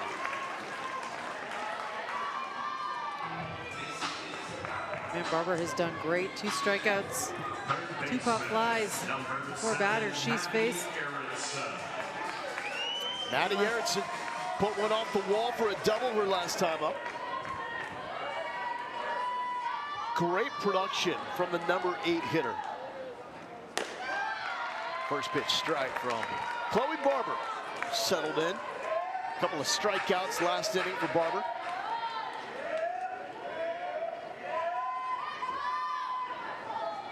Gut check game for both the Jayhawks and the Wolverines. They're tired.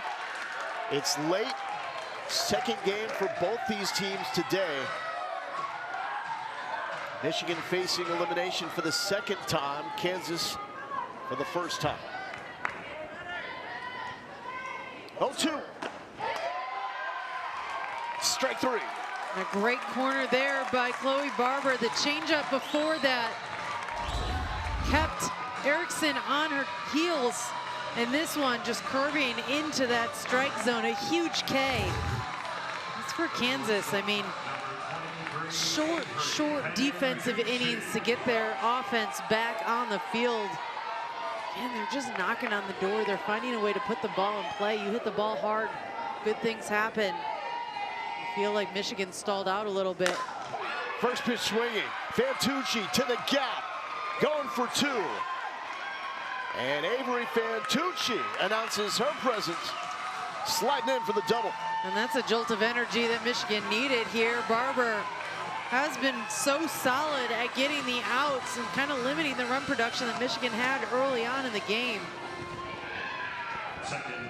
Needed a chance to break it open a little bit here against Barber.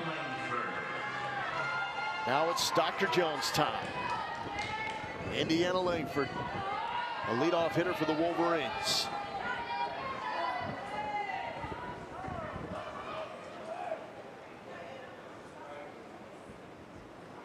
And Bonnie Thole comes out.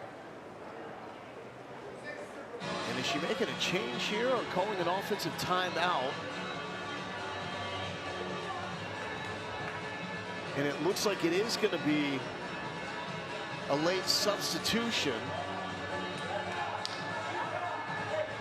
And Thole taking the time to explain the reasoning to Langford as she was making her way to the batter's box before Thole decided to go to the bench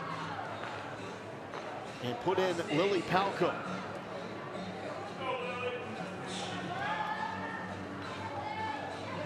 Your thoughts? I think that there's a little bit of question about who is supposed to be in. It's kind of a confusing scenario there, but Palko coming in, just looking maybe for a little bit more power. Indiana Langford, short game specialist, punch one through the infield, but maybe looking here for a timely hit that can score another run on insurance. Freshman out of Pennsylvania, Sharpsville High School.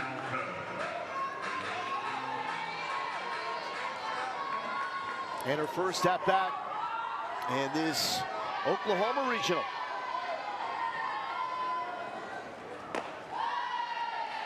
Trying to score Fantucci from second base. Every run at this point vital as Michigan is clinging to a 3-run lead. Now the game feels much closer than a 3-run lead, especially with the pitchers in that have found a way to shut it down. Scattered a couple hits. That's an aggressive hack by Palko. If you're Palko, I mean, swing free. I mean, this is your chance as a pinch hitter to make something happen. But man, if I'm Barber, I'm attacking Palko here. Not a lot of at-bats. Hasn't seen the ball much. Thought about that and got caught in between. Swing and no swing, and it's 1-2.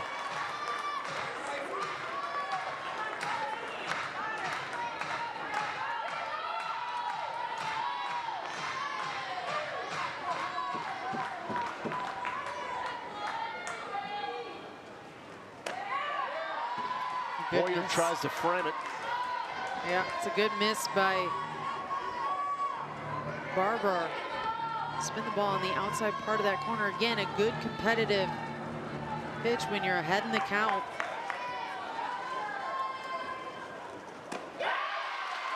And gets Spalko out front. Chloe Barber lock it in. Strikeouts now piling up. 5 for Chloe Barber since entering the game. And just attacking the zone and getting that K to get out number 3. Good moving pitch.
That's a little girl that laughs in the face of bedtime. She was just dancing a moment ago. Oh, the groove is back. Getting it back. Can only hope to be as cool as she is one day. Storylines around regionals. Ashton Danley for Florida State. It's 3 home runs in a game, and Florida State rallies to survive. They had that opening loss to Stetson. About South Carolina State, shocking Belmont. Maya Johnson did pitch in that game, but the ace for Belmont pitched in relief. And South Carolina State with the win, and 2 national seeds facing elimination, Oregon and Texas A&M. Oregon, the Eugene Regional, that is the regional that will match up with the winner from here in Norman in the Super Regional round. That ball is laced into center field, and a leadoff single by Haley Kripe. There's no bedtime, it's game time for the Jayhawks and Wolverines. And they have just been getting stronger offensively. The Kansas Jayhawks staying in this moment, continuing to swing their bat early on in the count, and they've been so successful at being aggressive early. 24 combined hits in this game, split right down the middle. Ella Boyer, Big 12 Freshman of the Year. Facing Kat Myers, who came in clutch in the 5th. Got 2 rollover ground balls to first base to get out of a jam and strand 2 runners for Kansas. Boyer out front. Already has a bomb to left field. A 3-run job to take Kansas to the early lead.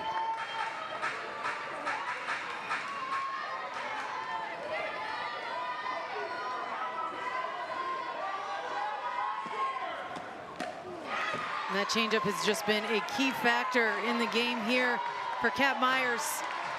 Again, just throwing it 7% of the time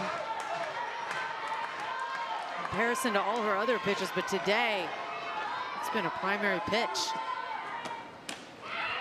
You know what they say, though, 7% of the time, it works every time. It works every time. Well, it's working tonight, that's for sure. I think without it, it'd be really difficult to try to limit some of these big hits that Kansas has, but you've got to keep these batters off balance. 2-2 to the masher. Boyer, that's smashed to right field. Another single, and the Big 12 Freshman of the Year with their third knock in this elimination game. And that means Campbell Bagshaw is the tying run.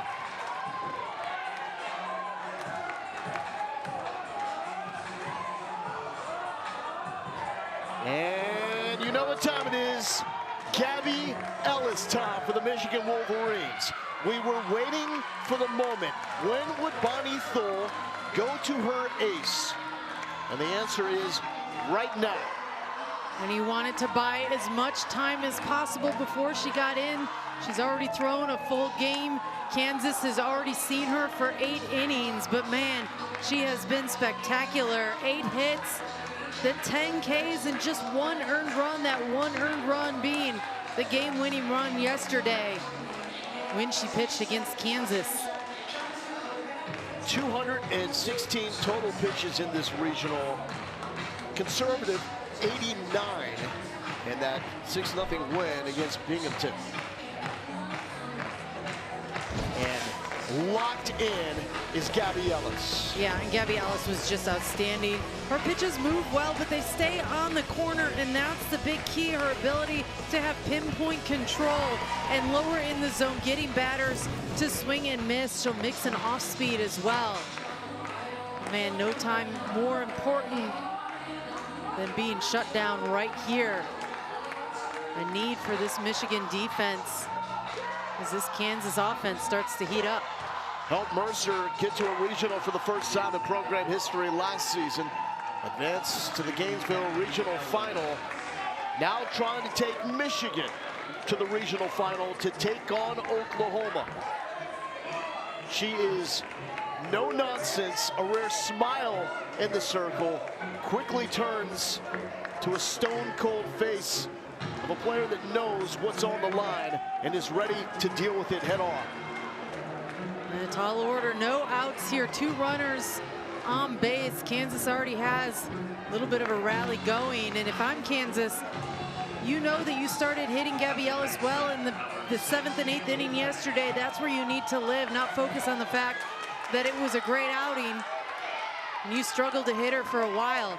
Bagshaw showing bunt here, and this is a red hot bat right now. 2 rips tonight and has drawn a walk as well. What do you think about the bunt in this situation? Well, I mean, you got to have runners in scoring position to try to make it happen. I think maybe just try to get that bunt down, help you get 2 eyes on the ball too, square around, take a look at that pitch. Are you bunting here purely to move the runners up and sacrificing to get yourself? 2 in scoring position and then come through with a timely hit that can score both. I think September Flanagan behind Bagshaw has had some really good at-bats against Gabby Ellis yesterday. She just didn't straighten any out, but man, she hit her hard. And there is the bunt right back to Ellis. No hesitation to first base, 1 down, and the runners move up to 2nd and 3rd. And if you're Michigan, I mean, not that you want to tighten this up here as the innings get short into a closer game, but the 2 runs on the board or on the base path do not matter. And from a pitcher's standpoint, that's what you have to focus on. It doesn't matter if those 2 runs score, so play it like it's a 0-0 ball game with nobody on and just focus on getting the out at the plate. Here's September Flanagan. And at this point in the game, you're chasing runs, counting outs. You need 3. You just gave up an out to set up a run at 2nd base that would still leave you down by a run. But they are key runs that need to be scored for Kansas. And that's the other half of this. I mean, again, from a mindset from a pitcher, if you let those runners on base get in your head, then you can start thinking about anything else but the batter. This point to Gabby Ellis, the way she thinks It is me versus the hitter, period. That's low, and it's 2-1 for September Flanagan.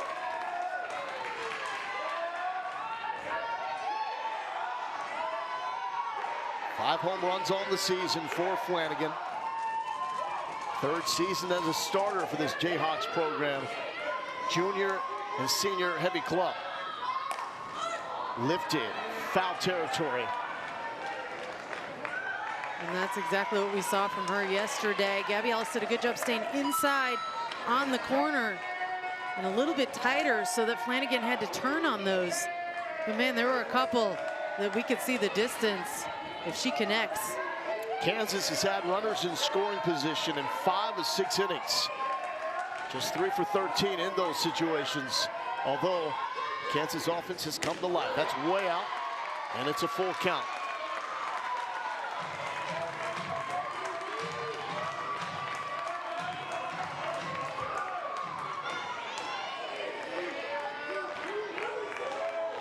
Anxious moments in Norman, Oklahoma. Flanagan to right field. It's down. Kansas scores a run and cuts the deficit to 2.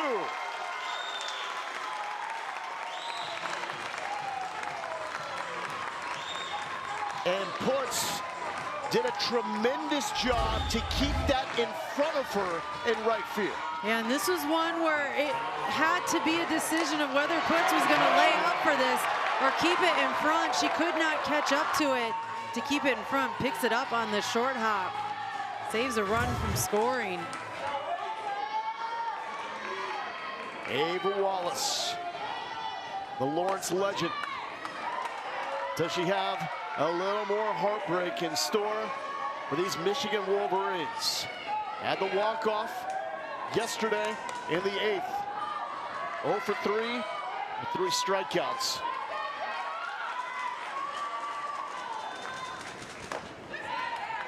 Ellis misses away, 2-0. And this is what the fear is in this scenario is Ellis fatigued? Is she tired? Is she going to stay in here and be able to get ahead of the batters? Really firing the pitches that she needs, let her defense do the work. And she's got to be able to find those out pitches, whether it's a miss hit, ground ball, a weak pop fly, or a strikeout.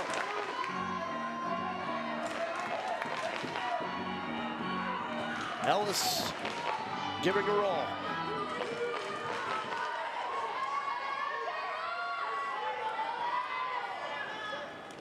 And that hits Wallace.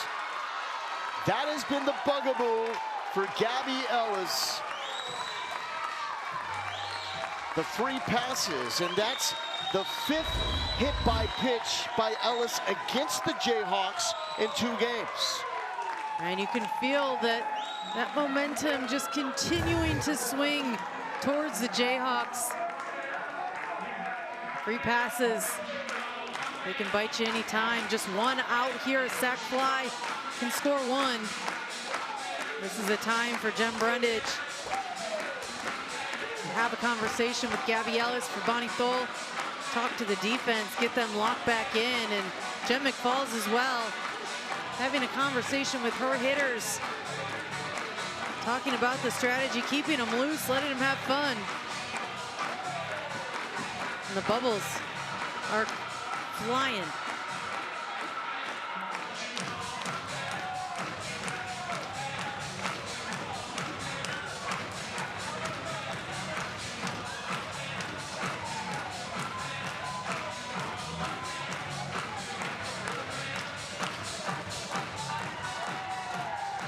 Third time this season, the Jayhawks have seen Gabby Ellis. Faced off in Michigan's 5th game of the season, 4th game for the Jayhawks, a 4-2 win for the Wolverines. A game that Gabby Ellis entered with the bases loaded and went the final 3 without allowing a hit. First pitch strike to Ainsley Linduff. Single, her last time up. Free swinging has been the name of the game. Kansas has to stay focused. feel good and loose. Upper hand right here. Right foot, fair ball! Kansas scores one! Kansas ties the game! And that is clutch by Ansley Linduff!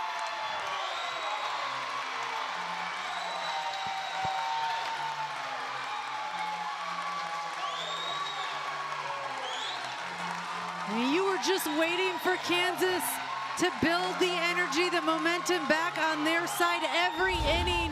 They were getting runners on base. This one, a gutsy hit right down the line, gets past Erickson and into the corner of the field. Extra bases for everybody. And Kansas right back in this game. Linduff ties it up at 9. Here's the number 9 hitter, Caden Stafford. First pitch strike for Gabby Ellis, who has to dig deep here. Stafford 1 for 3. Single her last time up. Driven in 31 on the season. Can she come up with number 32? What are you looking for in this situation? Go ahead, runner on third, less than 2 outs. I mean, you got to trust the bat. Caden Stafford here, just let her swing the barrel.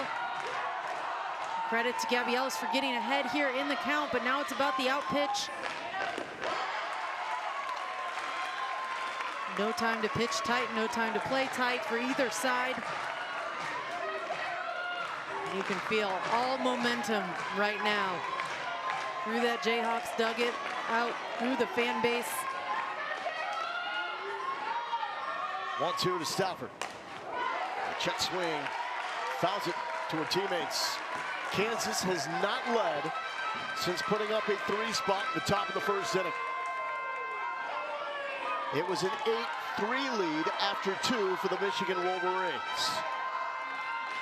Gabby Ellis, more than 200 pitches, and now her 3rd appearance in this regional.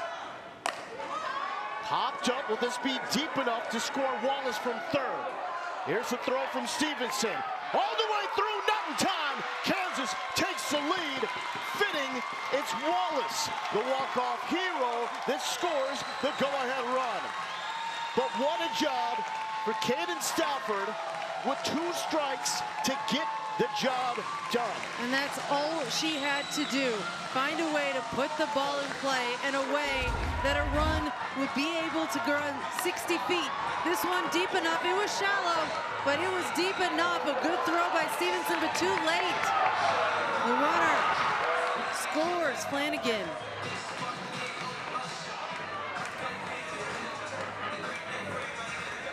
And the slide by.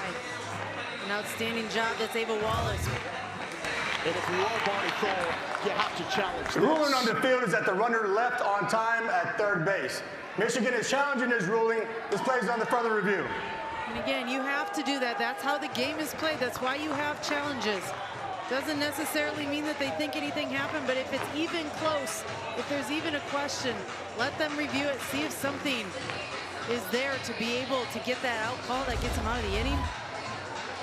And watch that foot tag right there.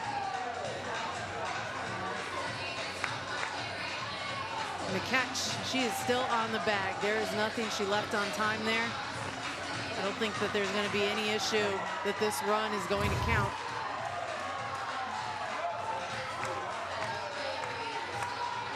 And this is also a move that Thole had to make, going to Gabby Ellis out of the bullpen. The question was she going to have enough gas in the tank left after a heavy workload in the 2 games leading up to this? One that ended 35 minutes before this game started. Well, and the defining factor for me that stands out is that Kansas was hitting Gabby Ellis hard in that 7th and 8th inning, and ultimately came out big with a win. So if you're Kansas and you're in this game and you see somebody in that you have faced for 8 innings, you know what she throws. The cards are all out. So you can go and connect, and I think that there's something to be said for Kansas that they were able to just step in and feel good about what they were about to see at the plate, and they started where they left off in the 8th inning yesterday.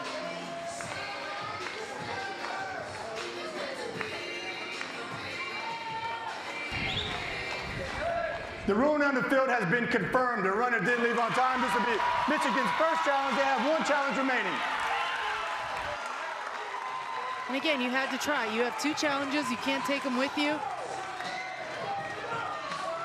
Getting in the later parts of these innings, and every moment counts. And you got to add. If you were Kansas, you got to add. Yeah, this 1 run isn't going to do it in this game, in my opinion. It's been close. The batters have been hitting the ball. The only X factor that I'll say is that Chloe Barber has been outstanding in the circle since she's come in this game. And we're going to have a pinch runner.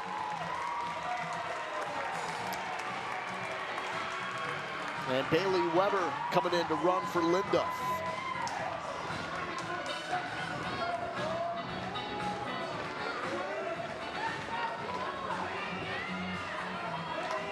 Wild game.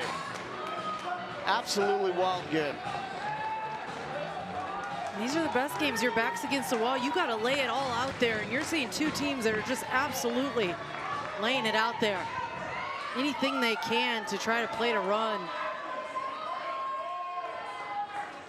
Here's a leadoff Limbaugh. Center field. Conway has a bead on it. The inning is over. But Kansas takes the lead. 10-9 Jayhawks.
Another 1-run game, just like we had yesterday, the first time the Jayhawks and Wolverines went head-to-head, but this an entirely different feel. 27 combined hits, 19 combined runs, and Kansas leads for the first time since it was 3-0 going into the bottom of the first inning. Chloe Barber, work is cut out for her. Yeah, but she's been spectacular. Just 1 hit since she's come in. She's had 5 strikeouts, no free passes. And that is what has to continue on this defense. She's limited what Michigan's been able to do, and a huge contributor to the massive momentum shift that ultimately put Kansas ahead. Trying to make sure this is the last time she will see Lauren Putz tonight. 22 home runs on the season, 1 shy, the single season record for the Wolverines. And that is a woman that is locked in and focused on not this game up.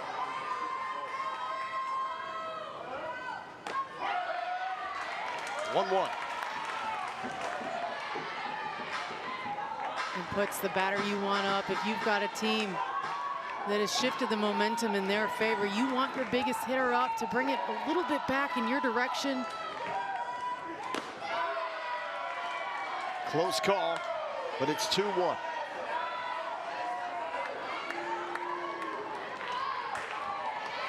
ain't done yet here in Norman, Oklahoma.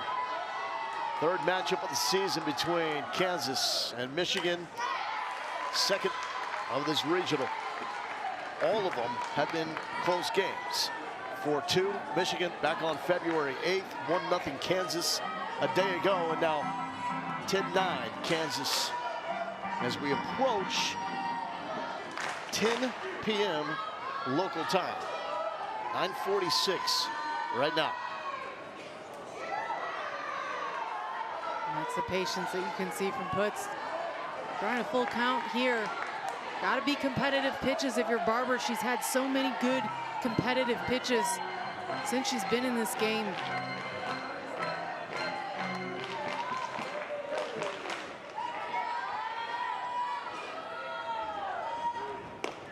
Did she go? No. Leadoff walk by Lauren Putz. Great patience at the plate. Leadoff runner aboard. How funny is it? We've said so many times this is the part of the lineup that has to come through big. We've seen Janisa Conway do it. We've seen Ella Stevenson do it so far this game. But it's time to open it back up. Stevenson has driven in 2 runs tonight and is locked in the second half of the season on and carrying that focus into this Norman Regional. Michigan team that had some anxious moments leading up to the selection show. Would they get in? Did they do enough? The answer ultimately was yes. Now trying to extend the season. Have a chance against the number 3 seed nationally, Oklahoma, tomorrow.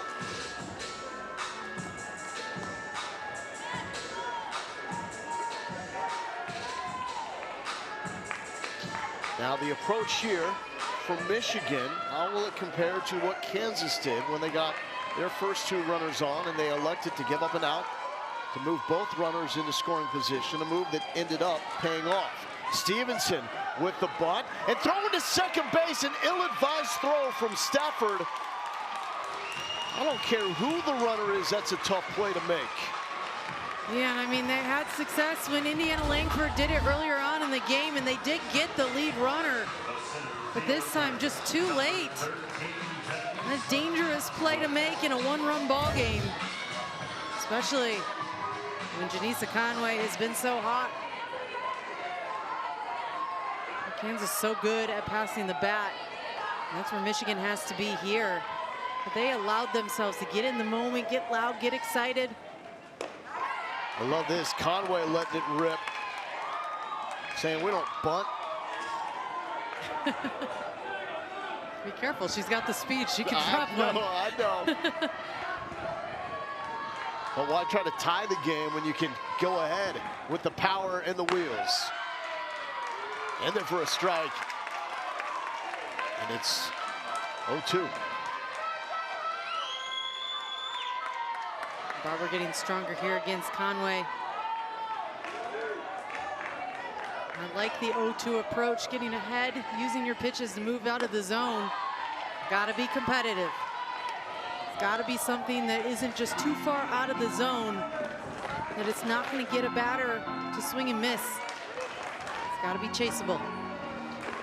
Conway, a 3rd-team All-American a season ago.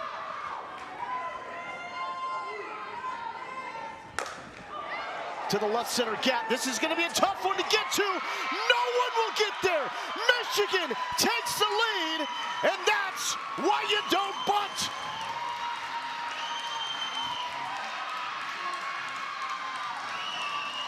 You got 2 runners on. You have 2 choices. Advance the runner and play for the tie, or go big with the big hit. Janisa Conway connecting with a pitch that wasn't even a strike, well out of the zone. And she connects and just sends it. It had the distance, and it got out of the park. Janisa Conway putting her team ahead. I love the energy. What a ball game this is. And what a player Janisa Conway is. The speed on the bases, a couple of triples, and now the home run. She just needs a single for the cycle in this Norman Regional.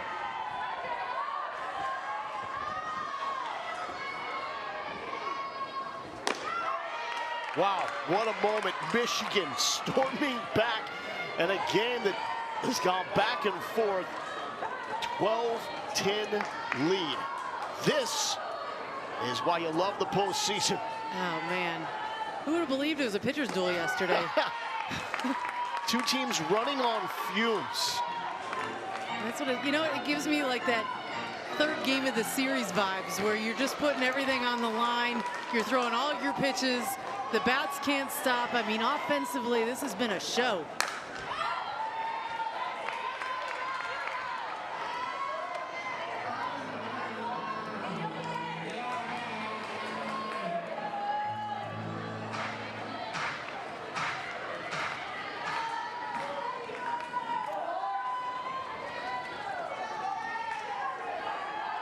Vallimont has a home run as well.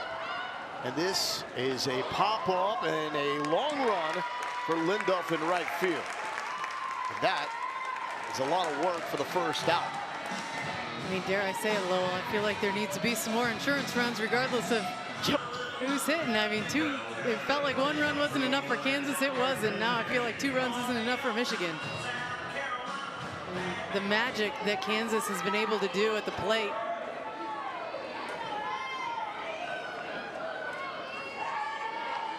Aaron Hayne is the batter.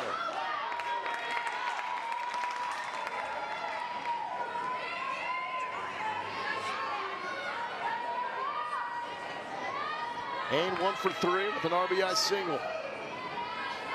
Two teams that have figured out the offense at the same time. Flared to center field. Everything dropping for the Wolverines. Now 14 hits on the night, and all of them vital. And Hayne caught it on the handle, but how important to have her in the lineup. She's been coming through big offensively.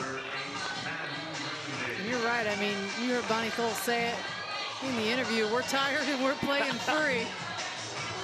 Man, if I knew that and my hitters started hitting this way, I'd put them out for sprints before the game just to tire them out. Oh, you would. Maddie Ramey.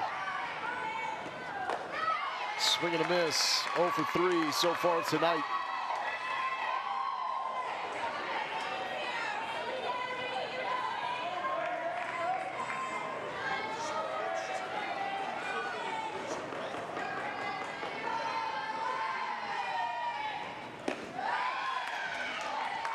And that is down. Meanwhile, Patty Gasso is saying, take your time. Play late. Let's go time. Extras. Let's go Yeah. Yep. And that is the benefit of staying in the regional final, no doubt about it. We're staying in the winner's bracket. But to that point, you play on fumes, you play loose, and maybe this is the kind of team, either of these teams, the way they're hitting, however this game ends up, the kind of team you need to face in OU. Here's the 1-2 to Maddie Ramey. And Barber with the strikeout. 2 down. And a big strikeout there. Good answer back. Pop fly and then a quick strikeout by Barber. It's about getting out of this defensive inning.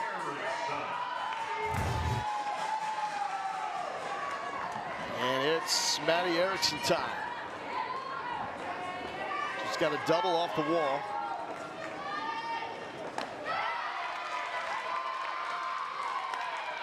Smart by Barber has been continually throwing off speeds to Erickson. It's kept her off enough balance. Have her roll over a few. Like you said, though, double off the wall the last time. Up the middle, off the glove, and the throw is made on time by Kripe. Suddenly, Michigan takes the lead and is now 3 outs away from taking on Oklahoma because of Janisa Conway. How gutsy is Janisa Conway behind in the count and just connects, trying to foul one off, and she just sends it over the fence. And look what she did for her team.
Let's take a look at the Capital One rewarding performance, and it is Janisa Conway.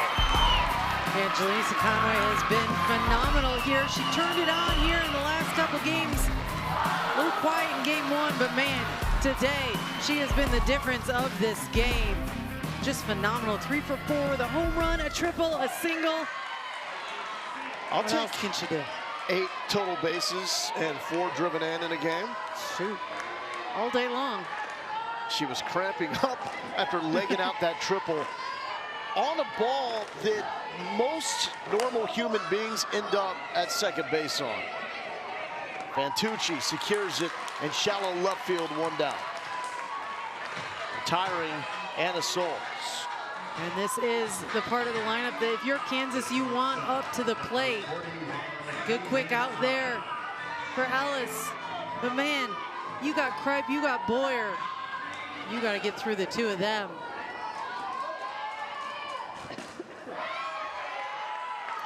And how differently this game feels now for Gabby Ellis.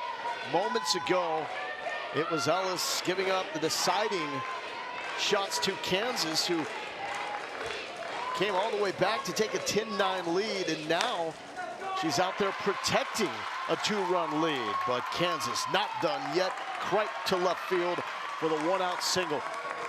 And you think about how this game shakes out, the 1 home run that Kansas has come from this batter, Ella Boyer. To me, in my head, I'm thinking, man, if you're this Michigan defense, you've got to get Haley Kripe out. You've got to have the bases clear when you're facing Ella Boyer. And now she's got a chance with 1 swing of her bat to even this game up again. The big time Big 12 Freshman of the Year, Ella Boyer. First pitch hack, and it hits the net.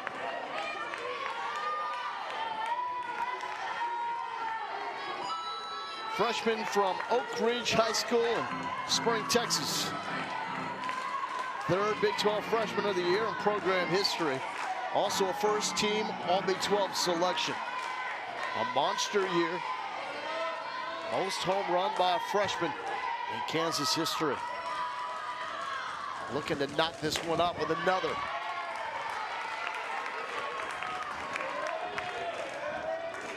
Look at the calmness and the patience of Ella Boyer.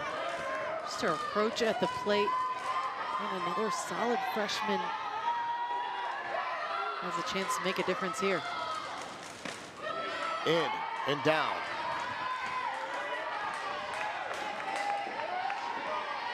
Gabby Ellis digging deep in the circle. And this is where you got to trust your stuff. You've got to be able to bring it in that strike zone. Trust. Get that pop fly. And in there for a strike.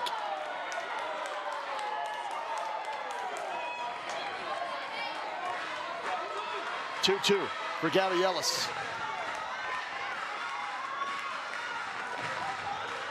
On her 245th pitch of the Norman Regional. Boyer stays alive.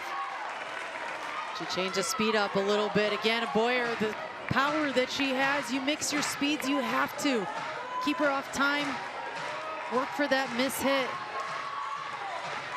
I love the way softball is that it always ends up to me in the biggest hands, the most powerful batter in the lineup. Oh, Boyer wanted that one, but Gabby Ellis, the rare show of emotion after that strikeout. Michigan 1 out away. Ice in her veins. Gabby Ellis pulls the string on this, gets Ella Boyer, the biggest threat in this lineup, out on strikes. What a big time pitch. Can she get Campbell Bagshaw to wrap this one up? First pitch is away, and it's 1-0. Bagshaw 2 for 2, laid down the sac bunt her last time up. Gabby Ellis, straight dog in the circle for the Wolverines. Pitch 250 here in Norman. Hopped up to center field. Conway going back. Michigan advances to the regional final, exacting revenge on the Jayhawks and winning 12-10. Gut check time for the Wolverines, and they pass with flying colors. Man, what a game this was by both teams. The battle, the back and forth, the offensive production, the show that they put on. Man, it was everything on the table. Could have gone any way until that last out. Michigan stands. Outstanding job by all in this game. And Gabby Ellis needs to get in the ice bath because we know what's going to happen tomorrow at 2 o'clock local time. Gabby time again for the Michigan Wolverines, needing to take down the #3 national seed Oklahoma Sooners twice to advance to the Supers. But what a game. Number 13, Janisa Conway, the triple, and then the 3-run shot to left center field to put Michigan up for good. 12-10. Michigan wants a piece of OU. They'll get that shot tomorrow.